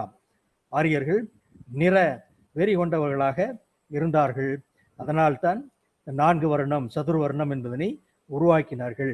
இவையெல்லாம் தான் இந்தியாவினுடைய இந்த சூத்திர ஆரிய உறவு நிலை பற்றி ஆய்வு செய்த மேற்கத்திய அறிஞர்கள் கூறியது என்பதனை சொல்லி கிட்டத்தட்ட அவர் மறுத்து விடுகின்றார். முதல் அந்த அவர்கள் இருவரும் வேறு வேறு இனம் என்பது அறிவியல் பூர்வமாக உண்மை அல்ல என்று அவர் கூறுகின்றார். அந்த ஆரியர்கள் அனைவரும் ஒரே இனம் என்று சொல்ல முடியாது என்பதனை அவர் கூறுகின்ற போது அவர்களுக்கிடையே பல்வேறு இனத்தைச் சேர்ந்தவர்களாக இருந்தார்கள் என்பதற்கும், இந்தியாவில் இருந்தவர்கள் பல்வேறு இனத்தைச் சேர்ந்தவர்களாக இருந்தார்கள் என்பவர்களுக்கும் அவர்களுக்கிடையே உடல் கூறுகளில் வேறுபாடு இருந்தது என்பதனை அவர் சுட்டிக்காட்டுகின்றார். இந்த உடற்கூறுபாடுகளை கொண்டு அவர்கள் மக்கள் கூட்டத்தினை வேறுபடுத்துவது அல்லது ஒன்றுபடுத்துவது என்பது அவருடைய காலத்தில் நடைமுறையில் இருந்த ஒன்று. ஆனால் அந்த ஆந்த்ரோபோமெட்ரிக் சிஸ்டம் என்பதே இப்போது வழக்கொழிந்து விட்டது. இன்றைக்கு அதுபோல கண்ணு இவ்வளவு சைஸு, மூக்கு இவ்வளவு சைஸு, தலை உருண்டை, தலை நீட்டமாக இருக்கும், தலையினுடைய மொத்த அளவு, அதில் மூக்கினுடைய அளவு, இதற்குரிய இருக்கக்கூடிய அந்த ரேஷியோ, செஃபாலிக்ஸ் இண்டெக்ஸ், இவையெல்லாம் அறிவியல் பூர்வமானது அல்ல என்பதனை இன்றைய மானுடவியல் கூறிவிட்டது. ஆனால் அவருடைய காலத்தில் அவையெல்லாம் எல்லோராலும் அது பின்பற்றப்பட்டது. ஜிஎஸ் குரியே போன்றவர்களும் அதனை பின்பற்றினார்கள். உலகம் முழுவதுமே இருக்கக்கூடிய மானுடவியல் ஆய்வாளர்கள் இதனை பயன்படுத்தினார்கள். அவர் அதனை எல்லாம் சொல்லி இவையெல்லாம் அவர்கள் எல்லோரும் ஒரு இனம் என்று சொல்ல முடியாது, இனம் என்றே சொல்ல முடியாது என்பதனையும் அவர் சொல்லுகின்றார். இந்த ஆரிய இனம் உயர்வானது என்ற கருத்துக்கள் ஐரோப்பாவில் பரப்புவதற்கு காரணமாக இருந்தவர் என்று சொல்லப்படுகின்ற மேக்ஸ் முல்லர் அவர்களே அவர்களுடைய எழுத்தில் இதை இனம் என்று சொல்வது சரியல்ல, இவர்கள் எல்லோரும் ஒரு மொழி குடும்பத்தை சார்ந்தவர்கள் என்று சொல்வதுதான் சரி என்பதை அவர் கூறியிருக்கின்றார் என்பதனை எடுத்து கூறி, இது உங்களுக்கு ஆச்சரியமாக இருக்கும் என்பதனையும் அம்பேத்கர் அவர்கள் கூறுகின்றார். அவர் Aryans are not a race in physiological sense, but Aryan races philological sense, it is in existence என்று அவர் கூறுகின்றார். அதாவது ஆரியர்கள் உடற்கூற்றியல் வழி ஒரு இனத்தைச் சேர்ந்தவர்கள் என்று சொல்ல முடியாது, அவர்கள் எல்லோரும் ஒரு மொழி குடும்பத்தை சார்ந்தவர்கள் என்பதுதான் சொல்ல முடியும் என்பதனை சொல்லுகின்ற அம்பேத்கர் அவர்கள் வேறு சில கேள்விகளை எழுப்புகின்றார். அது என்ன? ஆரியர்கள் இந்தியாவிற்கு வெளியிலிருந்து வந்தார்கள், வெளியிலிருந்து வந்து இங்கே இருக்கக்கூடிய கலாச்சாரத்தில், பண்பாட்டில், அறிவில், தெளிவில், இவற்றில் எல்லாம் ஆரியர்களுக்கு சமமாக இல்லாத மக்கள் கூட்டத்தை வென்று அவர்கள் மீது தங்கள் ஆட்சியை நிறுவினார்கள் என்ற இந்த பெருமித உணர்வு என்பது ஆரியர்களுக்கும் இந்தியாவில் இருக்கக்கூடிய பிராமணர்களுக்கும் இந்தியாவிற்கு வெளியில் தங்களை ஆரியர்களாக அடையாளம் கண்ட மற்றவர்களுக்கும் இருந்தது. இது உண்மை அல்ல என்பது அம்பேத்கர் அவர்கள் கூறுகின்றார். இது ஒரு வகையில் இந்த பெருமித உணர்வு என்பதை கொண்டவர்களாகத்தான் இந்தியாவில் பிராமணர்களும் இந்தியாவுக்கு வெளியில் தங்களை ஆரியர்களாக நினைத்து கொண்ட ஜெர்மானியர்கள் போன்றவர்களும் இதே பெருமித உணர்வோடு தான் இருந்தார்கள் என்பது உண்மை. இந்தியாவில் நீங்கள் வெளியிலிருந்து வந்தவர்கள், நீங்கள் அந்நியர்கள், நாங்கள் அந்த நாட்டின் குடிமக்கள் என்பது போன்ற பேச்சு வரும் வரையில் இந்தியாவிலும் பிராமணர்கள் அவர்கள் வெளியிலிருந்து வந்து இந்தியாவில் இருக்கக்கூடிய நாகரிகம் இல்லாத மக்களை வென்றெடுத்து தங்களை மேல் நிறுத்தி கொண்டார்கள் என்பதனை பெருமிதமாக உணர்ந்தார்கள், அதை பேசவும் செய்தார்கள் என்பதனை அவர் எடுத்து கூறுகின்றார். ஒரு எடுத்துக்காட்டாக திலகருடைய கருத்துக்களை அவர் சொல்லுகின்றார். திலகரன் அந்த காலத்தில் ஆரியர்கள் இந்தியாவிற்கு வெளியிலிருந்து வந்தவர்கள் என்று கூறிய போது, இன்றைக்கு இருக்கும் இந்துத்துவாக்கள், இன்றைக்கு இருக்கும் RSS சங்கிகள் போன்றவர்கள் அல்லது பிராமணர்கள் அல்லது பிராமணர்களுக்கு அடிவரடிகளாக இருப்பவர்கள் என்ன சொல்கின்றார்கள்? இல்லை இல்லை, ஆரியர்கள் எல்லோரும் இந்தியாவிலேயே பிறந்து இந்தியாவிலேயே இறந்தவர்கள் தான், இந்தியாவிலிருந்து வெளியில் சென்றவர்கள் தான் வெளியில் இருக்கும் ஆரியர்கள் என்பது போன்றவற்றை எல்லாம் கூறுகின்றார்கள் அல்லவா? ஆனால் திலகரே அதுபோல கூறுவதற்கு தயாராக இல்லை. அவர் ஆரியர்கள் துருவ பகுதியிலிருந்து இந்தியாவிற்கு வந்து இந்தியாவை வென்றவர்கள் என்ற கருத்தை பெருமிதத்தோடு கூறுபவராகத்தான் இருந்தார். இதுதான் உண்மை. இந்தியாவில் ஆரியர்கள் இந்தியாவிற்கு வெளியிலிருந்து வந்தார்கள் என்றால் அவர்கள் எங்கிருந்து வந்தார்கள் என்ற ஒரு கேள்வியை எழுப்பி அதற்கு அன்றைய காலத்தில் அவருடைய காலத்தில் 1946 இருந்த பல்வேறு கருத்துக்களை கூறி அவையெல்லாம் எப்படி ஏற்றுக்கொள்வதற்கு உரியவையாக இல்லை என்பதனையும் அவர் எடுத்துரைக்கின்றார். ஆனால் இதில் அவர் தவறிழைப்புகின்றார் என்றுதான் சொல்ல வேண்டும். இன்றைக்கு ஆரியர்கள் எங்கிருந்து வந்தார்கள், அவர்கள் வந்த வழி என்ன என்பதெல்லாம் இன்றைய நவீன அறிவியல் என்பது அதனை கூறுகின்றது. அவர்கள் வெளியிலிருந்து இங்கு வந்தவர்கள் என்பதில் எந்தவித சந்தேகமும் இல்லாத அளவுக்கு அது நிறுவப்பட்ட ஒன்றாக மாறிவிட்டது. இந்தியாவில் வெளியே, இன்றைய பாகிஸ்தானுக்கு வெளியே, இன்றைய கைபர் கணவாய்க்கு வெளியே, இன்றைக்கு துர்கிஸ்தான் போன்ற பகுதிகளில் அதை ஒட்டிய பகுதியில் இருக்கக்கூடிய பிஎம்ஏசி பேட்ரீசியா மாரினோ ஆர்கியாலஜிக்கல் காம்ப்ளெக்ஸ் பிஎம்ஏசி என்ற இதற்கு முன்பு ஆரியர்கள் தங்கியிருந்த இடத்தில் நடந்த தொல்பொருள் ஆய்வுகள் அவர்கள் அந்த வழியாகத்தான் மத்திய ஆசியாவில் காஸ்பியன் கடலுக்கு வடபுறத்தில் இருந்து இங்கு வந்து அங்கிருந்து கைபர் கணவாய், போலன் கணவாய் வழியாகத்தான் இந்திய துணைக்கண்ட பகுதிக்குள் வந்தார்கள் என்பது நிறுவப்பட்டுள்ளது. ஆனால் அவருடைய காலத்தில் அதற்கெல்லாம் தெளிவாக நிறுவப்படவில்லை. ஆனால் அன்றைய தங்களை ஆரியர்களாக அடையாளம் கண்டவர்கள் ஒரு பெருமித உணர்வில் இந்தியாவை அவர்கள் வெற்றி கொண்டோம் என்பது விதமாக அவர்கள் கூறினார்கள் என்பதனை அவர் சொல்லுகின்றார். அதில் பாதி உண்மை இருக்கத்தான் செய்கின்றது, ஆனால் முழுமையான உண்மை இல்லை. இந்தியாவில் இருக்கக்கூடிய இடதுசாரி ஆய்வாளர்களும் கூட பெரும்பகுதி அவ்வாறு அவர்கள் இந்தியாவிற்குள் வந்து இந்தியாவை வெற்றி கொள்ளவில்லை, அது ஒரு படையெடுப்பு அல்ல என்ற கருத்தை கொண்டவர்களாகத்தான் இருந்தார்கள். ஆர்.எஸ். சர்மா அவர்கள் அங்கு சிந்து சமவெளி நாகரிகத்தை அவர்கள் அளிக்கவில்லை, ஆனாலும் கூட அதற்கு கிழக்கே ஏனைய கங்கை யமுனை பகுதிக்கு வரும்பொழுது போர்கள் நடந்தது என்பதனை அங்கீகரிப்பவராகத்தான் இருக்கின்றார். ஆனால் டி கோசாம்பி போன்றவர்கள் அவர்கள் படையெடுத்து தான் வந்தார்கள் என்பதனை இலக்கிய சான்றுகளை கொண்டே அவர் கூறி வந்தார். ஆனால் இன்றைக்கு நிலைமை சற்று மாறியுள்ளது. என்னவென்று பார்ப்போம். அதற்கு முன்பாக அவர் வேறு ஒரு கருத்தையும் சொல்லுகின்றார். அவரும் சரி, அவரை போன்ற கருத்துக்களை கொண்டவர்களும் ஒரு கருத்தை சொல்கின்றார்கள். அவ்வாறு அவர்கள் இந்தியாவிற்குள் வந்து வெற்றி பெற்றவர்களாக இருந்திருந்தால் அவர்கள் இலக்கியங்களில் எல்லாம் அந்த வெற்றியை பற்றி மீண்டும் மீண்டும் பேசுபவர்களாக இருப்பார்கள் அல்லவா? அப்படியெல்லாம் எதுவும் அவர்கள் பேசவில்லையே என்ற ஒரு கருத்தை சிலர் கூறுகின்றார்கள். அதனையும் அம்பேத்கர் அவர்கள் எடுத்து உரைக்கின்றார்கள். பி.டி. சீனிவாச ஐயங்கார் அவர்கள் இந்த கேள்வியை கேட்கின்றார். அதனை அம்பேத்கர் அவர்களும் எடுத்து உரைக்கின்றார். அதுபோல அவர்கள் வெற்றி கொண்டதை பற்றி அவர்கள் எதுவும் பேசவில்லையே. ஆனால் உண்மை அப்படி அல்ல. உண்மை அந்த வேதங்களில், குறிப்பாக உபநிஷத்துக்களில் அந்த வெற்றியை பற்றி அவர்கள் மீண்டும் மீண்டும் கூறுபவர்களாகத்தான் இருக்கின்றார்கள். நான் என்னுடைய நூலுக்கு உபநிஷத்துக்களை படித்த பொழுது நான் அதிலிருந்து ஒரு பாடலை எடுத்து என்னுடைய புரட்சியில் பகுத்தறிவு என்ற நூலில் தந்திருக்கின்றேன். அதனை நான் படிக்கின்றேன், நீங்கள் கேளுங்கள். பிரஜாபதியின் புத்திரர்கள் 2 வர்க்கங்களாக பிரிந்திருந்தனர். தேவர்களான கடவுள்கள் ஒருபுறம், அசுரர்களான அரக்கர்கள் மறுபுறம். உலகை ஆள்வதற்கு இருவரும் மீண்டும் மீண்டும் பொருதினர். அசுரர்கள் தேவர்களை வென்றனர்.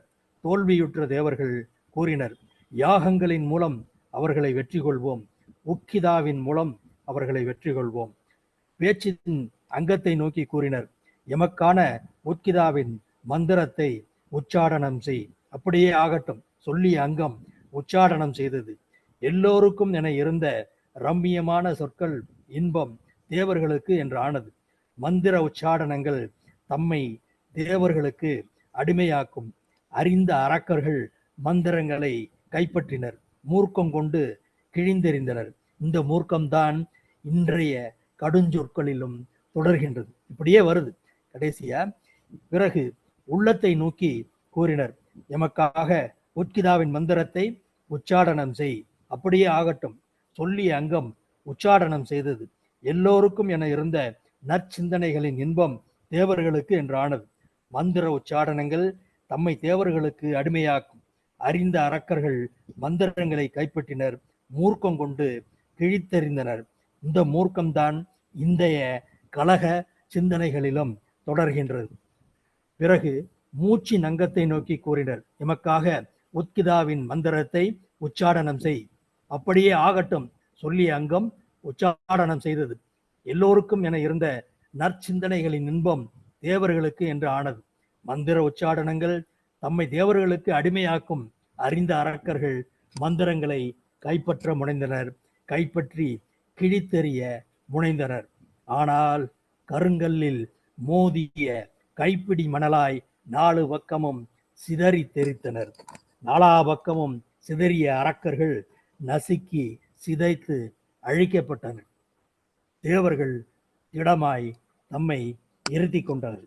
அரக்கர்கள் முழுமையாக அழிந்து போயினர்.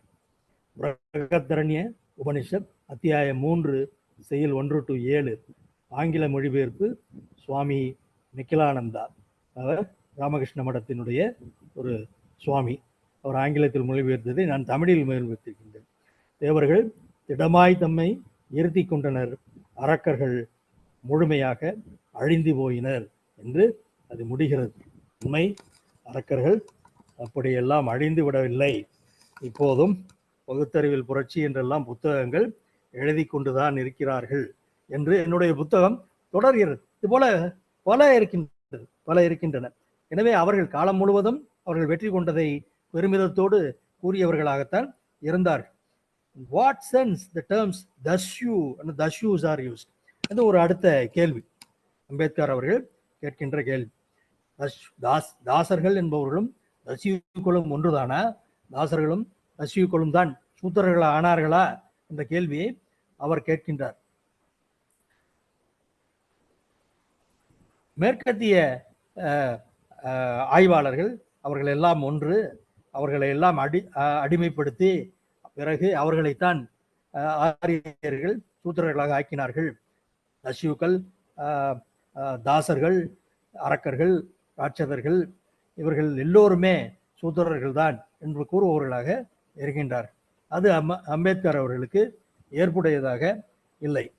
ஆனால் அதனை மற்றவர்களும், ஜிஎஸ் குரியே போன்றவர்களும் அதனை அம்பேத்கரின் கருத்தையே வலியுறுத்துபவர்களாகத்தான் இருக்கின்றார்கள். தாசர்கள் ஆரியர்களுக்குள்ளே இருந்த ஒரு பகுதியினர், ஆனால் தஸ்யூக்கள் அவர்களுக்கு வெளியில் இருந்தவர்கள் என்பதனை RS சர்மா பல எடுத்துக்காட்டுகளையும் பல தர்க்கங்களையும் சொல்லி நிறுவுவார். ஈரானில் இருந்த அந்த மொழியிலும் தாச என்ற ஒரு குழுவினரை பற்றி பேச்சு இருக்கின்றது. எனவே தாசர்கள் இந்தியாவிற்குள் வருவதற்கு முன்பே ஆரியர்களால் அடிமைப்படுத்தப்பட்டு அவர்களுடைய அடிமைகளாக இந்தியாவுக்குள் ஆரிய கூட்டத்தின் ஒரு பகுதியாக வந்தவர்கள். ஆனால் தஸ்யூக்கள் அவர்களுக்கு இங்கு வரும்பொழுது இந்தியாவில் ஏற்கனவே இருந்த பூர்வகுடி மக்கள் என்பதை RS சர்மா அவர்கள் விளக்குவார்கள். தஸ்யூக்களுக்கும் ஆரியர்களுக்கும் ஏற்பட்ட சண்டை, போர் என்பதும் ஆரியர்களுக்கும் தாசர்களுக்கும் ஏற்பட்ட போர் என்பதற்கும் மிகுந்த வேறுபாடுகள் இருப்பதை அவர் எடுத்து காட்டுவார். தஸ்யூக்களுக்கான எதிரான போரில்தான் அவர்கள் இந்திரனை, அவர்களுடைய கோட்டைகளை எல்லாம் இடித்து நொறுக்கு, அவர்களுடைய ஊரை எல்லாம் தீ வைத்து பொசுக்கு, அவர்களுடைய அணையை உடைத்து நீரை வெளியேற்று, உன்னுடைய கத்தி நெருப்பில் சுடப்பட்ட ஒரு கத்தி வெண்ணெயில் இறங்குவது போல அவர்கள் கழுத்தில் இறங்கட்டும் என்பது போன்றவையெல்லாம் தஸ்யூக்களுக்கு எதிராக வேதங்களிலும் வேத இலக்கியங்களிலும் வரக்கூடிய செய்திகள். ஆனால் தாசர்களை, இந்திரனை நோக்கி தாசர்கள் பற்றி பேசும் பொழுது இந்த தாசர்களை மனதை திருத்தி மனம் திரும்பிய மைந்தர்களாக எங்களுக்கு பின்னால் வரச்சை என்பது போன்றதான் இருக்கின்றன.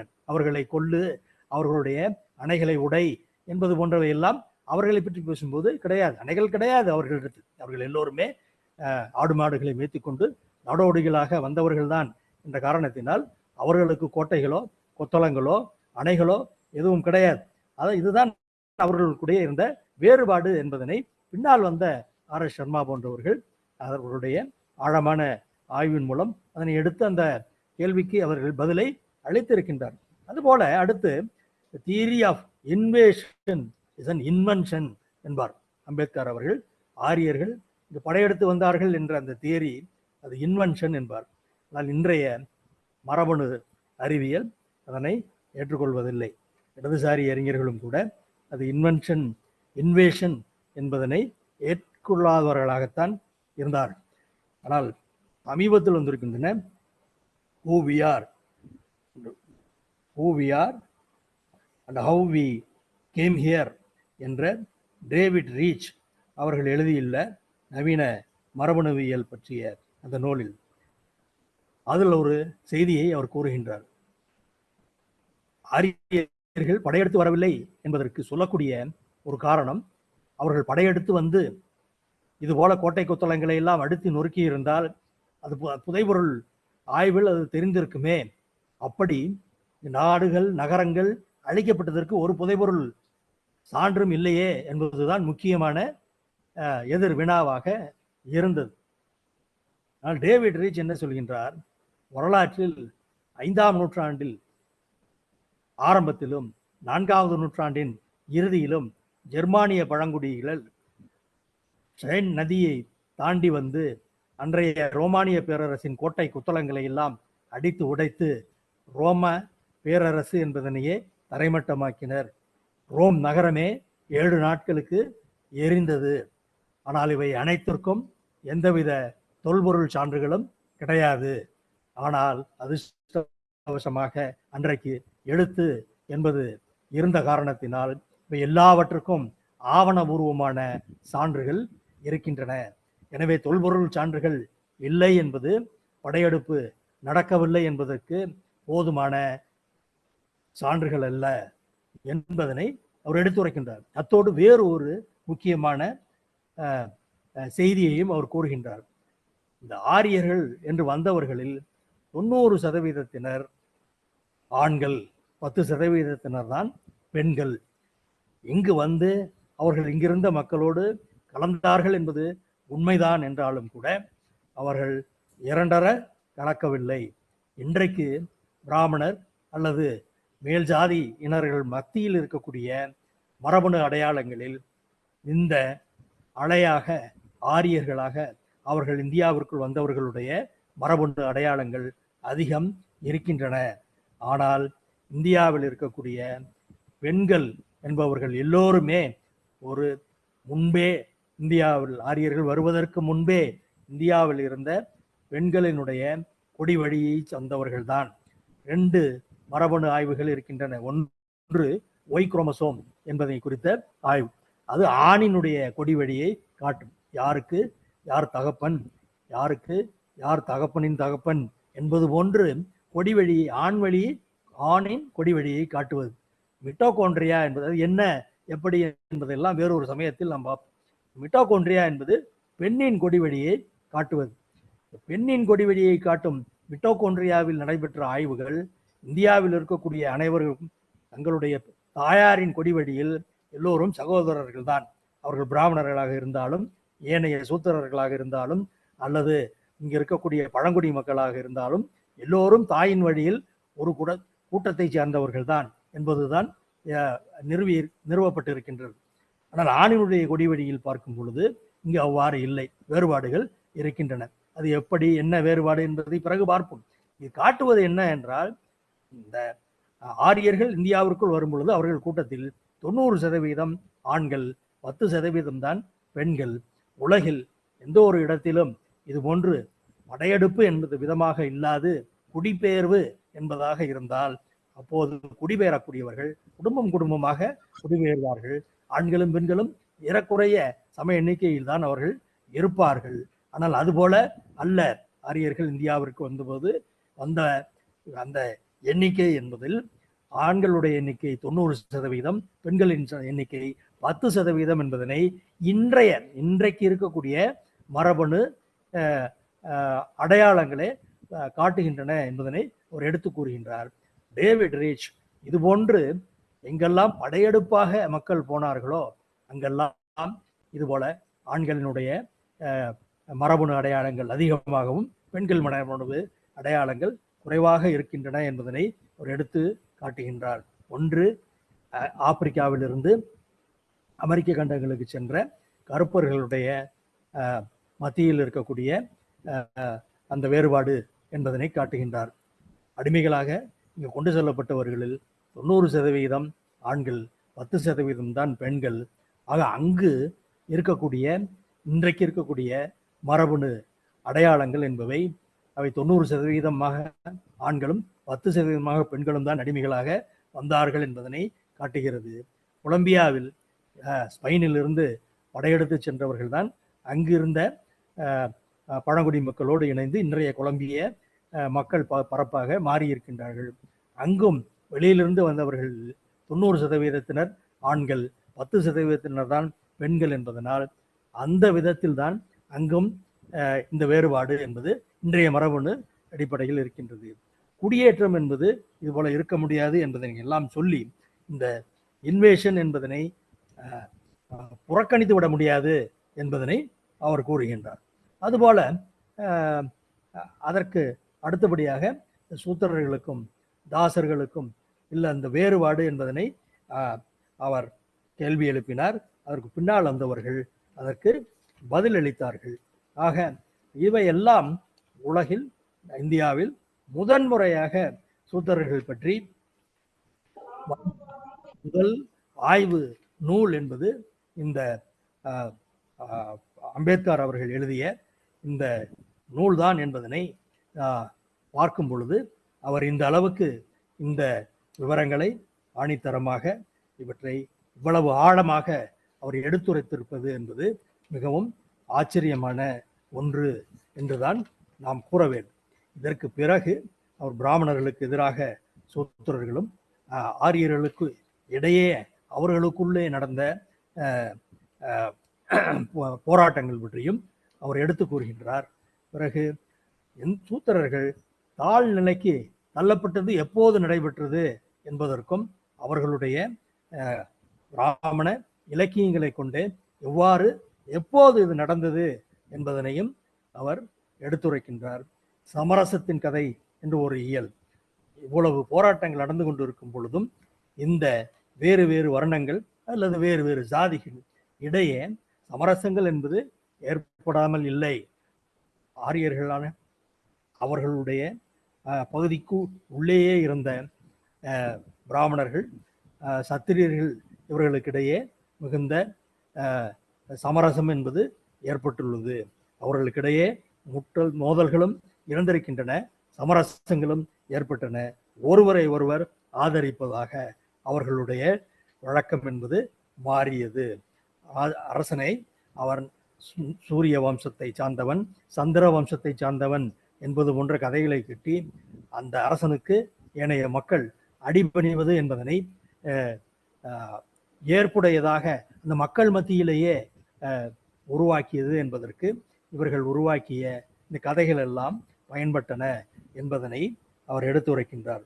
இந்தியாவினுடைய காலனி ஆதிக்கத்திற்கு முந்தைய சமூகங்களை பற்றி ஆய்வு செய்த பர்டன் ஸ்டெயின் போன்றவர்களும் சரி, இந்திய ஆய்வாளர்களும் சரி, ஒன்றை சொல்வார்கள். உலகில் பல இடங்களிலும் இது போன்று நிலப்பிரபுத்துவம், அடிமைத்தனம் என்பதெல்லாம் இருந்திருக்கின்றன. ஆனால் உலகில் எல்லா இடங்களிலும் இந்த அடிமைத்தனம் என்பது ஆயுத பலத்தாலும் இரத்தம் சிந்திய போர்களாலும் படுகொலைகளாலும் தான் இது நிகழ்த்தப்பட்டு இந்த ஏற்றத்தாழ்வுகள் பாதுகாக்கப்பட்டன. இந்தியாவில் அதுபோல ரத்தமே சிந்தவில்லை என்பது அல்ல. ஆனால் ஒப்பீட்டளவில் பெருமளவுக்கு ஆயுதங்களுடைய பிரயோகங்கள் இல்லாமலேயே, பெரிய அளவுக்கு ரத்த சிந்தல் என்பது இல்லாமலேயே இங்கு அடிமைத்தனத்தில் இருந்த மக்கள் தங்கள் அடிமைத்தனத்தை மனமுவந்து ஏற்றுக்கொள்பவர்களாக செய்தது இந்த கருத்தியல் தான், இந்த ஐடியாலஜி தான் என்று சொல்வார்கள். இந்த ஐடியாலஜிக்கலாக கருத்தியல் ரீதியாக அடிமைப்பட்ட மக்கள் தங்கள் அடிமைப்பணத்தை ஏற்றுக்கொள்ள செய்ததில் பிராமணர்களுடைய பங்கு மிக மிக அதிகம். அந்த வகையில் அவர்கள் சத்திரியர்களுக்கு மிகப்பெரிய உதவியை செய்பவர்களாக இருந்தார்கள். சத்திரிய கூட்டங்களுக்குள்ளேயே ஒருவருக்கு ஒருவர் சண்டை போடும் பொழுதும் கூட அதில் யாராவது ஒரு சத்திரியரை இவர் சந்திர வம்சத்தை சார்ந்தவர் அல்லது சூரிய வம்சத்தை சார்ந்தவர் என்பது போன்ற கதைகளை சொல்லி அவர்களுடைய அந்த சிம்மாசனத்துக்கும் அவர்களுடைய முடிக்கும் அவர்களுடைய கிரீடத்திற்கும் அவர்கள்தான் தகுதி படைத்தவர்கள் வந்து அவர்களுடைய தகுதியை உருவாக்கி அவர்கள் தகுதியை மற்றவர்களை ஏற்றுக்கொள்ள செய்வது என்ற பணியை பிராமணர்கள் செய்ததனால் இந்த சத்திரியர்கள் பிராமணர்களுக்கு ஆதரவாகவும் பிராமணர்கள் சத்திரியர்களுக்கு ஆதரவாகவும் இருப்பது என்பது உருவானது.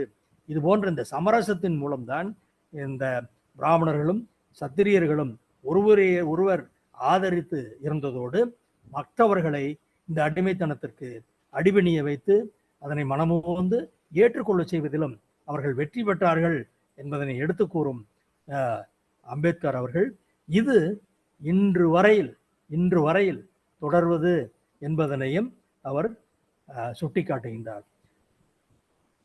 பிராமணர்களும் சத்திரியர்களும் அல்லது சத்திரியர்கள் என்பது பிற்காலத்தில் இல்லாது போய்விட்டார்கள், அதனை அடுத்த அமர்வில் நாம் பார்ப்போம். வைசியர்கள் சூத்திரர்களாகவே மாறி போனார்கள் என்பதனையும் இந்த பிராமண இலக்கியங்களை காட்டுகின்றன என்பதனை அவர் விளக்குவார். ஆனால் மௌரியர்களுடைய ஆட்சி போய் மௌரியர்களுடைய ஆட்சியில் கடைசியில் புஷ்யமித்ர சுங்கன் என்பவனால் மௌரியர் அசோகரது பேரனான பிரதிசத்ரு என்பவர் கொலை செய்யப்பட்டு சுங்க வம்ச ஆட்சி நிறுவப்பட்ட பொழுது அந்த சுங்க வம்சம் என்பது ஒரு பிராமண வம்சம்தான். அதற்கு பிறகு குப்தர்கள் ஆட்சி எல்லாம் ஏற்பட்ட போது அவர்கள் சத்திரியர்கள் அல்ல, அவர்கள் வைசியர்கள். அதன் பிறகு உலகில் பல இடங்களில், இந்தியாவில் பல இடங்களில் ஏனைய வர்ணத்தினர்களுடைய ஆட்சி என்பது நடைபெற்றிருக்கிறது. பிராமணர்கள் சில இடங்களில் அரசர்களாக வந்திருக்கின்றார்கள், வைசியர்கள் வந்திருக்கின்றார்கள், சூத்திரர்களும் வந்திருக்கின்றார்கள். ஆக இந்த சத்திரியர்கள் வைசியர்கள் என்பவர்கள் எல்லாம் இல்லாது போனார்கள். பிராமணர் அல்லாதவர்கள் என்பதுதான் இங்கு இருக்கக்கூடிய பிரிவினை என்பதாக இந்த காலகட்டத்தில் மாறியது என்பதனையும் அவர் விளக்குவார். ஆனால் இந்த பிராமணர்களும் ஆட்சியில் இருப்பவர்கள், அவர்கள் சத்திரியர்களாக இருக்கலாம் அல்லது வைசியர்களாக இருக்கலாம் அல்லது சூத்திரர்களாகவும் இருக்கலாம். எவ்வாறு இருந்தாலும் அவர்கள் எந்த வர்ணத்தை சார்ந்தவர்களாக இருந்தாலும் இந்த ஜாதியை சார்ந்தவர்களாக இருந்தாலும் அவர்களுடைய பாத்தியதை, அந்த அரச பதவிக்கான பாத்தியதை என்பதனை கருத்தியல் ரீதியாக நிறுவி அதனை ஏற்புடைய செய்வது என்பதற்கு பிராமணர்கள் முக்கிய காரணமாக இருந்தார்கள். எனவே பிராமணர்களுடைய நலன் இவர்களால் பாதுகாக்கப்பட்டது. இந்த ஆட்சியாளர்களுடைய நலன் பிராமணர்களால் பாதுகாக்கப்பட்டது என்ற அந்த ஒருவருக்கொருவர் பரஸ்பரம் உதவிய அந்த செயல்பாடு காரணமாக இது காலமாக தொடர்ந்து இன்று வரை தொடர்கிறது என்பதனோடு அவர் தன்னுடைய நூலினுடைய முதல் பகுதியை முடித்துக் கொள்கின்றார். அடுத்த பகுதியை அடுத்த அமர்வில் நாம் பார்ப்போம். அதில் நாம் அதற்கு மேற்கொண்டு அவர் கூறியதும் தென்னிந்தியாவில் எவ்வாறு இந்த வர்ண தர்மமும் வர்ண பிரிவினைகளும் அல்லது ஜாதி பிரிவினைகளும் எவ்வாறு பரவின, எவ்வாறு வந்தன, எப்போது இங்கு சாதி கால் கொண்டது, எப்போது இங்கு கால் ஊன்றியது என்பதனை குறித்தெல்லாம் அடுத்த அமர்வில் நாம் பார்ப்போம் என்று சொல்லி இத்தோடு இந்த அமர்வுக்கு நான் சொல்ல வேண்டியதை கூறி முடித்துக் கொள்கின்றேன். நன்றி, வணக்கம்.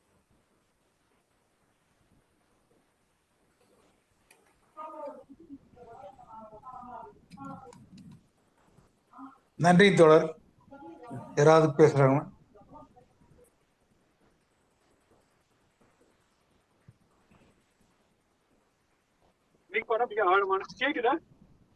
கேக்குது தோழர், சொல்லுங்க. கிளியரா இருக்கு தோழர். சிறப்பான மிக ஆழமான ஒரு பேச்சு, ரொம்ப ஆழமான பேச்சு.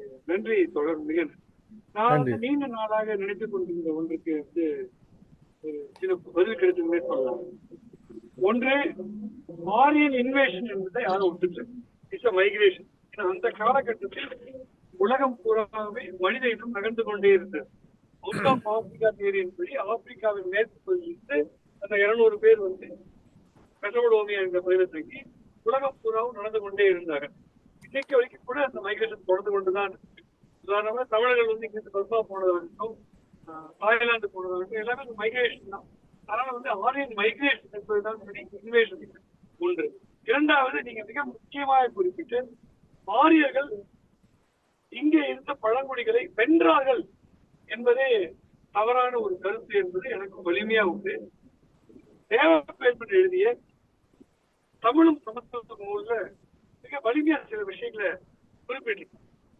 ஆரியர்கள் இங்க இருந்த பழங்குடி தலைவர்களை மன்னர்கள் சொல்ல முடியாது, ஏன்னா அப்ப நாடு என்கிற அமைப்பு இல்லை, இனக்குழு தலைவர்களை பாடி பரிசில் பெற்றார்கள் என்பதை சொல்லியிருக்கு. அவர்கள்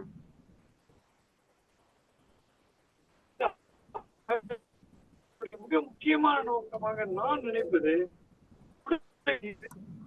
பணம் ஈட்டும் தொழில் அவங்க செய்யல. சொல்றாங்க இல்லையா, கலைகள் பொருட்களை உற்பத்தி செய்யற அந்த சமூகமா என்னைக்கு இல்லை. என்னைக்குமே அவங்க ஃபார்மிங் கம்யூனிட்டியா இல்ல, என்னைக்குமே ஒரு ப்ரொடக்ஷன் கம்யூனிட்டியா இல்ல. அவங்க லைஃப் லாங் ப்ரீஸ்ட் கம்யூனிட்டியா இருக்க விரும்பினாங்க.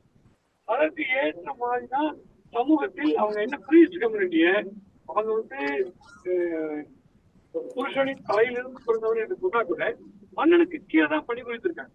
அது அசோகனுடைய மன்னிக்கவும் அக்பருடைய அவைக்கு சென்று அக்பர் பசுக்கரையும் பார்ப்பனையும் பாடிய நாகருக்கும் தேவைப்பெற்று சொல்றாரு. எதுக்காக நான் சொல்றேன்னா, அவர்கள் வரலாறு நெடுக பார்ப்பனர்கள் தாங்கள் மன்னர்களாக இருக்க வேண்டும் என்பதை விட உடலுழைப்பு செய்யாமல் மற்றவர்கள் தானத்தில் வாழ்கிற அந்த அமைப்பு தான் நினைக்கிறாங்க. இன்னொரு உதாரணம் வந்து மனுஸ்மிருதி சொல்லணும்னா, அவங்க அமிர்தம் என்பதற்கு நான் மனுவை வச்சு நாங்க தெரிஞ்சுக்கிட்டாங்க. ரிதம், மிருதம், அமிர்தம் என்று 3 வகையான உணவு குறிப்பிடுறாங்க மனுஸ்மிருதியில. அது ரிதம் என்பது உழைத்து கிடைக்கிற பணம், மிருதம் என்பது உழைக்காமலே யாராவது உங்களுக்கு நீங்க பிச்சை எடுத்து முன்பில்லாம அது வந்து மிருதம், ரிதம் மிருதம். அமிர்தம் என்பது உழைக்காமல் பிச்சையும் எடுக்காமல் யாராவது தேடி வந்து உங்களுக்கு பிச்சை போட்டா அமிர்தம். அப்படியானால் எந்த உழைப்பும் செய்யாமல் சாப்பிடுறது அவங்களுக்கு முதன்மையாது. இது அந்த வகையில எப்பயுமே அவர்கள் வந்து இங்க இருந்த பழங்குடிகளை போரிட்டு வென்றார்கள் என்பதை நமக்கு கண்டது. அதே போல நீங்க ஒரு பாயிண்ட் சொன்னீங்க, அவங்க வந்து எந்த கோட்டை இழுத்ததற்கான சான்று இல்லைன்னு. அதுக்கு 2 கருத்து இருக்கு. ஒன்று, அவர்கள் வந்த காலத்துல கோட்டை கொத்தமே கிடையாது. சிந்துவெளி பண்பாடு ஒரு நகர பண்பாடு. ஆனால் சிந்துவெளிக்கு பிறகு மீண்டும் நகர பண்பாடு ஒரு இடைவெளி விட்டா வந்திருக்கு. நான் நன்மையை படிச்சேன். அதிலும் குறிப்பாக புத்தர்கள் காலம் புற்காலம் சொல்லப்பட்டாலும் புத்தர்கள் காலத்துல நகரங்களே இல்லை என்று ஒரு பாயிண்ட் நான் ரீசெண்டா படிச்சேன். நீங்க தான் சொல்லணும், நீங்க எக்ஸ்பர்ட். ஆனா புத்தர்கள் காலம் பெரிய நகரங்கள் இல்லை. அந்த காலத்துல மனிதர்கள் பெரிய கோட்டைகள் கட்டி வாழ்ந்து வாய்ப்பு இல்லை. அப்ப அவங்க வந்த காலத்துல கோட்டைகளை இடித்து போயிட்டு நிலைமையில இல்லை. அதே ஹரப்பா 25,000 மக்கள் தொகை கொண்ட ஒரு நகரம், உலகத்தின் நியூயார்க். 25,000 மக்கள் கொண்ட ஒரு நகரத்தை தாக்கி அளிக்கக்கூடிய 50,000 மக்கள் கொண்ட அல்லது 20,000 மக்கள் கொண்ட ஒரு படையை நடத்துவதற்கான அந்த சமூக அமைப்பு இல்லை, பொருளாதார அமைப்பு இல்லை. அவ்வளவு இந்த காலத்துல வந்து வேளாண்மை வளர்த்துக்கிட்டு அவ்வளவு பேருக்கு உணவை எடுத்துட்டு போக முடியும். திப்பு சுல்தானுடைய படையில திப்பு சுல்தான தோற்கடிப்பதற்காக வெள்ளையர்கள் போகும்போது தருமபுரி மாவட்டத்தில் பல்வேறு ஊர்கள் வந்து சாப்பாடு எடுத்துட்டு போறாங்க. குழாலுக்காக ஆடு மாடுகளையும் மாட்டையும் கொண்டு போறாங்க. மாடுகள் மேல சாப்பாடு வச்சு கொண்டு போறாங்க. ஆனால் ஆரியர்கள் அங்கிருந்து வந்தப்ப அவ்வளவு பெரிய ஃபார்ம் ப்ரொடியூஸ் கிடையாது, அவ்வளவு பெரிய வேளாண்மை கிடையாது. அவங்க ஆயிரக்கணக்கான கிலோமீட்டர் நடந்து வரும்போது ஏறக்குறைய அங்கங்க வேட்டையாடி மீன்களை பிடித்து சாப்பிட்டு வர அகதிகள். அந்த அகதிகள் ஒரு படையாக திரண்டு நாம் எல்லாம் மாற என்ற ஒற்றுமை வாய்ப்பு. ஏன்னா அலையலையாக ஒரே தினத்தில் அவங்க ஏறக்குறைய கிமு 2500 இருந்து 1500 வரைக்கும், 1500 இருந்து 1000 வரைக்கும் கூட 1000 ஆண்டு காலம் தொடர்ந்து அலையலையா வந்துட்டு இருக்காங்க. ஒவ்வொரு இனக்குழு கூட்டமும் சில நூறுகள் தான் இந்த குழுக்கு ஒரு கணிப்பு. அப்படி பார்க்கும்போது வரலாறு நடிகளும் எப்போதும் பார்ப்பனர்கள் இங்க இருந்த பழங்குடிகளை வெல்லவில்லை. அவங்க இந்த பழங்குடிகளோட கடைசியா சொன்ன மாதிரி இணைந்து ஒத்து வாழ்ந்தார்கள். அவர்கள் உழைக்காமல் எந்த வேலையும் செய்யாமல் பிச்சையாக உணவு கிடைப்பதற்காக சாத்திரங்களை ஏற்றுனாங்க அப்படிங்கிற கருத்து. இதுக்கு நான் ஒரு சான்று சொல்லணும்னா, அண்மை எனது பயணங்களும் மீள் நினைவுகளும் தமிழ்ல மொழிபெயர்க்கப்பட்டிருக்கு. ஆங்கில பேர் மறந்துருச்சு. சிதம்பரத்து ரீகலெக்ஷன் அப்படின்னு ஒரு நூல் இருக்கு, நல்ல நூல், ஹென்றி ஸ்லீவன். அவர் இந்தியாவில டைனோசார் படிமங்களை கண்டுபிடிச்சவர் தான். இந்தியாவில கொட்டையில ஒழிச்சு ஸ்லீமன் தினமும் அற்புதமா டைரி இருக்காரு. அதுல திரும்ப திரும்ப சொல்றது, பார்ப்பனர்கள் எந்த உழைப்பும் செய்யாமல் வேளாண் மக்களை ஏமாற்றி சாப்பிடுகிறார்கள், அவங்க கஷ்டப்பட்டு விளைவிக்கல பணம் தருறாங்க அப்படின்னு சொல்றாரு. அதான் பார்ப்பனியர்களை பற்றிய ஒரு புதிய கண்ணோட்டமா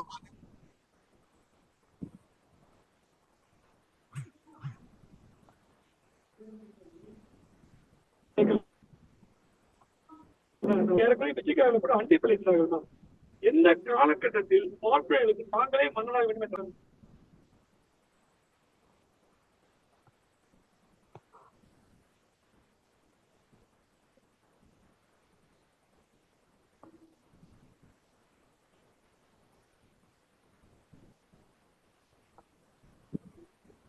டாக்டர் அட்மிட் பண்ணுங்க.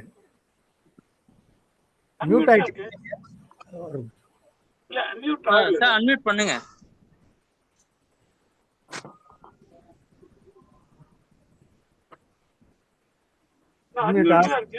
வாய்ஸ் கேட்கலன்னு நினைக்கிறேன்.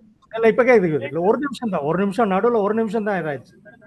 எதுவாக இருந்தாலும் வெள்ளைக்காரன் ஆட்சியர் தான் மறுபடியும் அவங்க மேல்நிலைமைக்கு போறாங்க.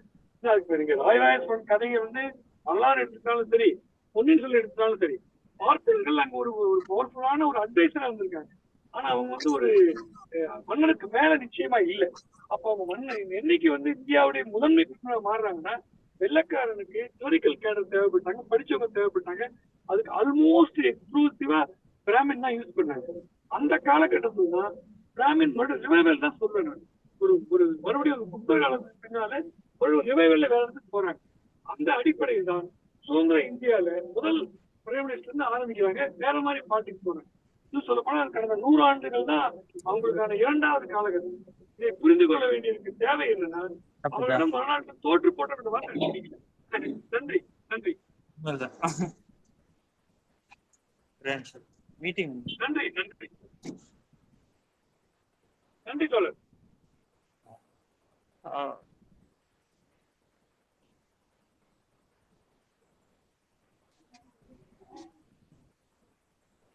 வேற யாரும்? நன்றி ராஜன். ஓகே, அது விவாதிக்கப்பட வேண்டிய கருத்து தான். அது ஒன்றும் ஒத்த கருத்து இல்லை. நான் தான் சொன்ன மாதிரியே இடதுசாரி ஆய்வாளர்களும் அந்த ஒத்த கருத்து இல்லை. DD கோசாம்பிக்கும் RS. சர்மா 2 பேரும் தான் கிட்டத்தட்ட ஒரே மாதிரியான கருத்துக்களை சொன்னவர்கள். அந்த 2 பேருக்குமே ஒத்த கருத்து இல்லை. சிந்து சமவெளி நாகரிகம் 1900 கிமு 1900 ஆண்டு வாக்கிலேயே அது அதனுடைய சீரழிவு என்பது ஆரம்பமாகிவிட்டது. 1500 வாக்கில் தான் ஆரியர்கள் இந்தியாவிற்குள்ளே வருகின்றார்கள் என்பதுதான் காலக்கணக்கு.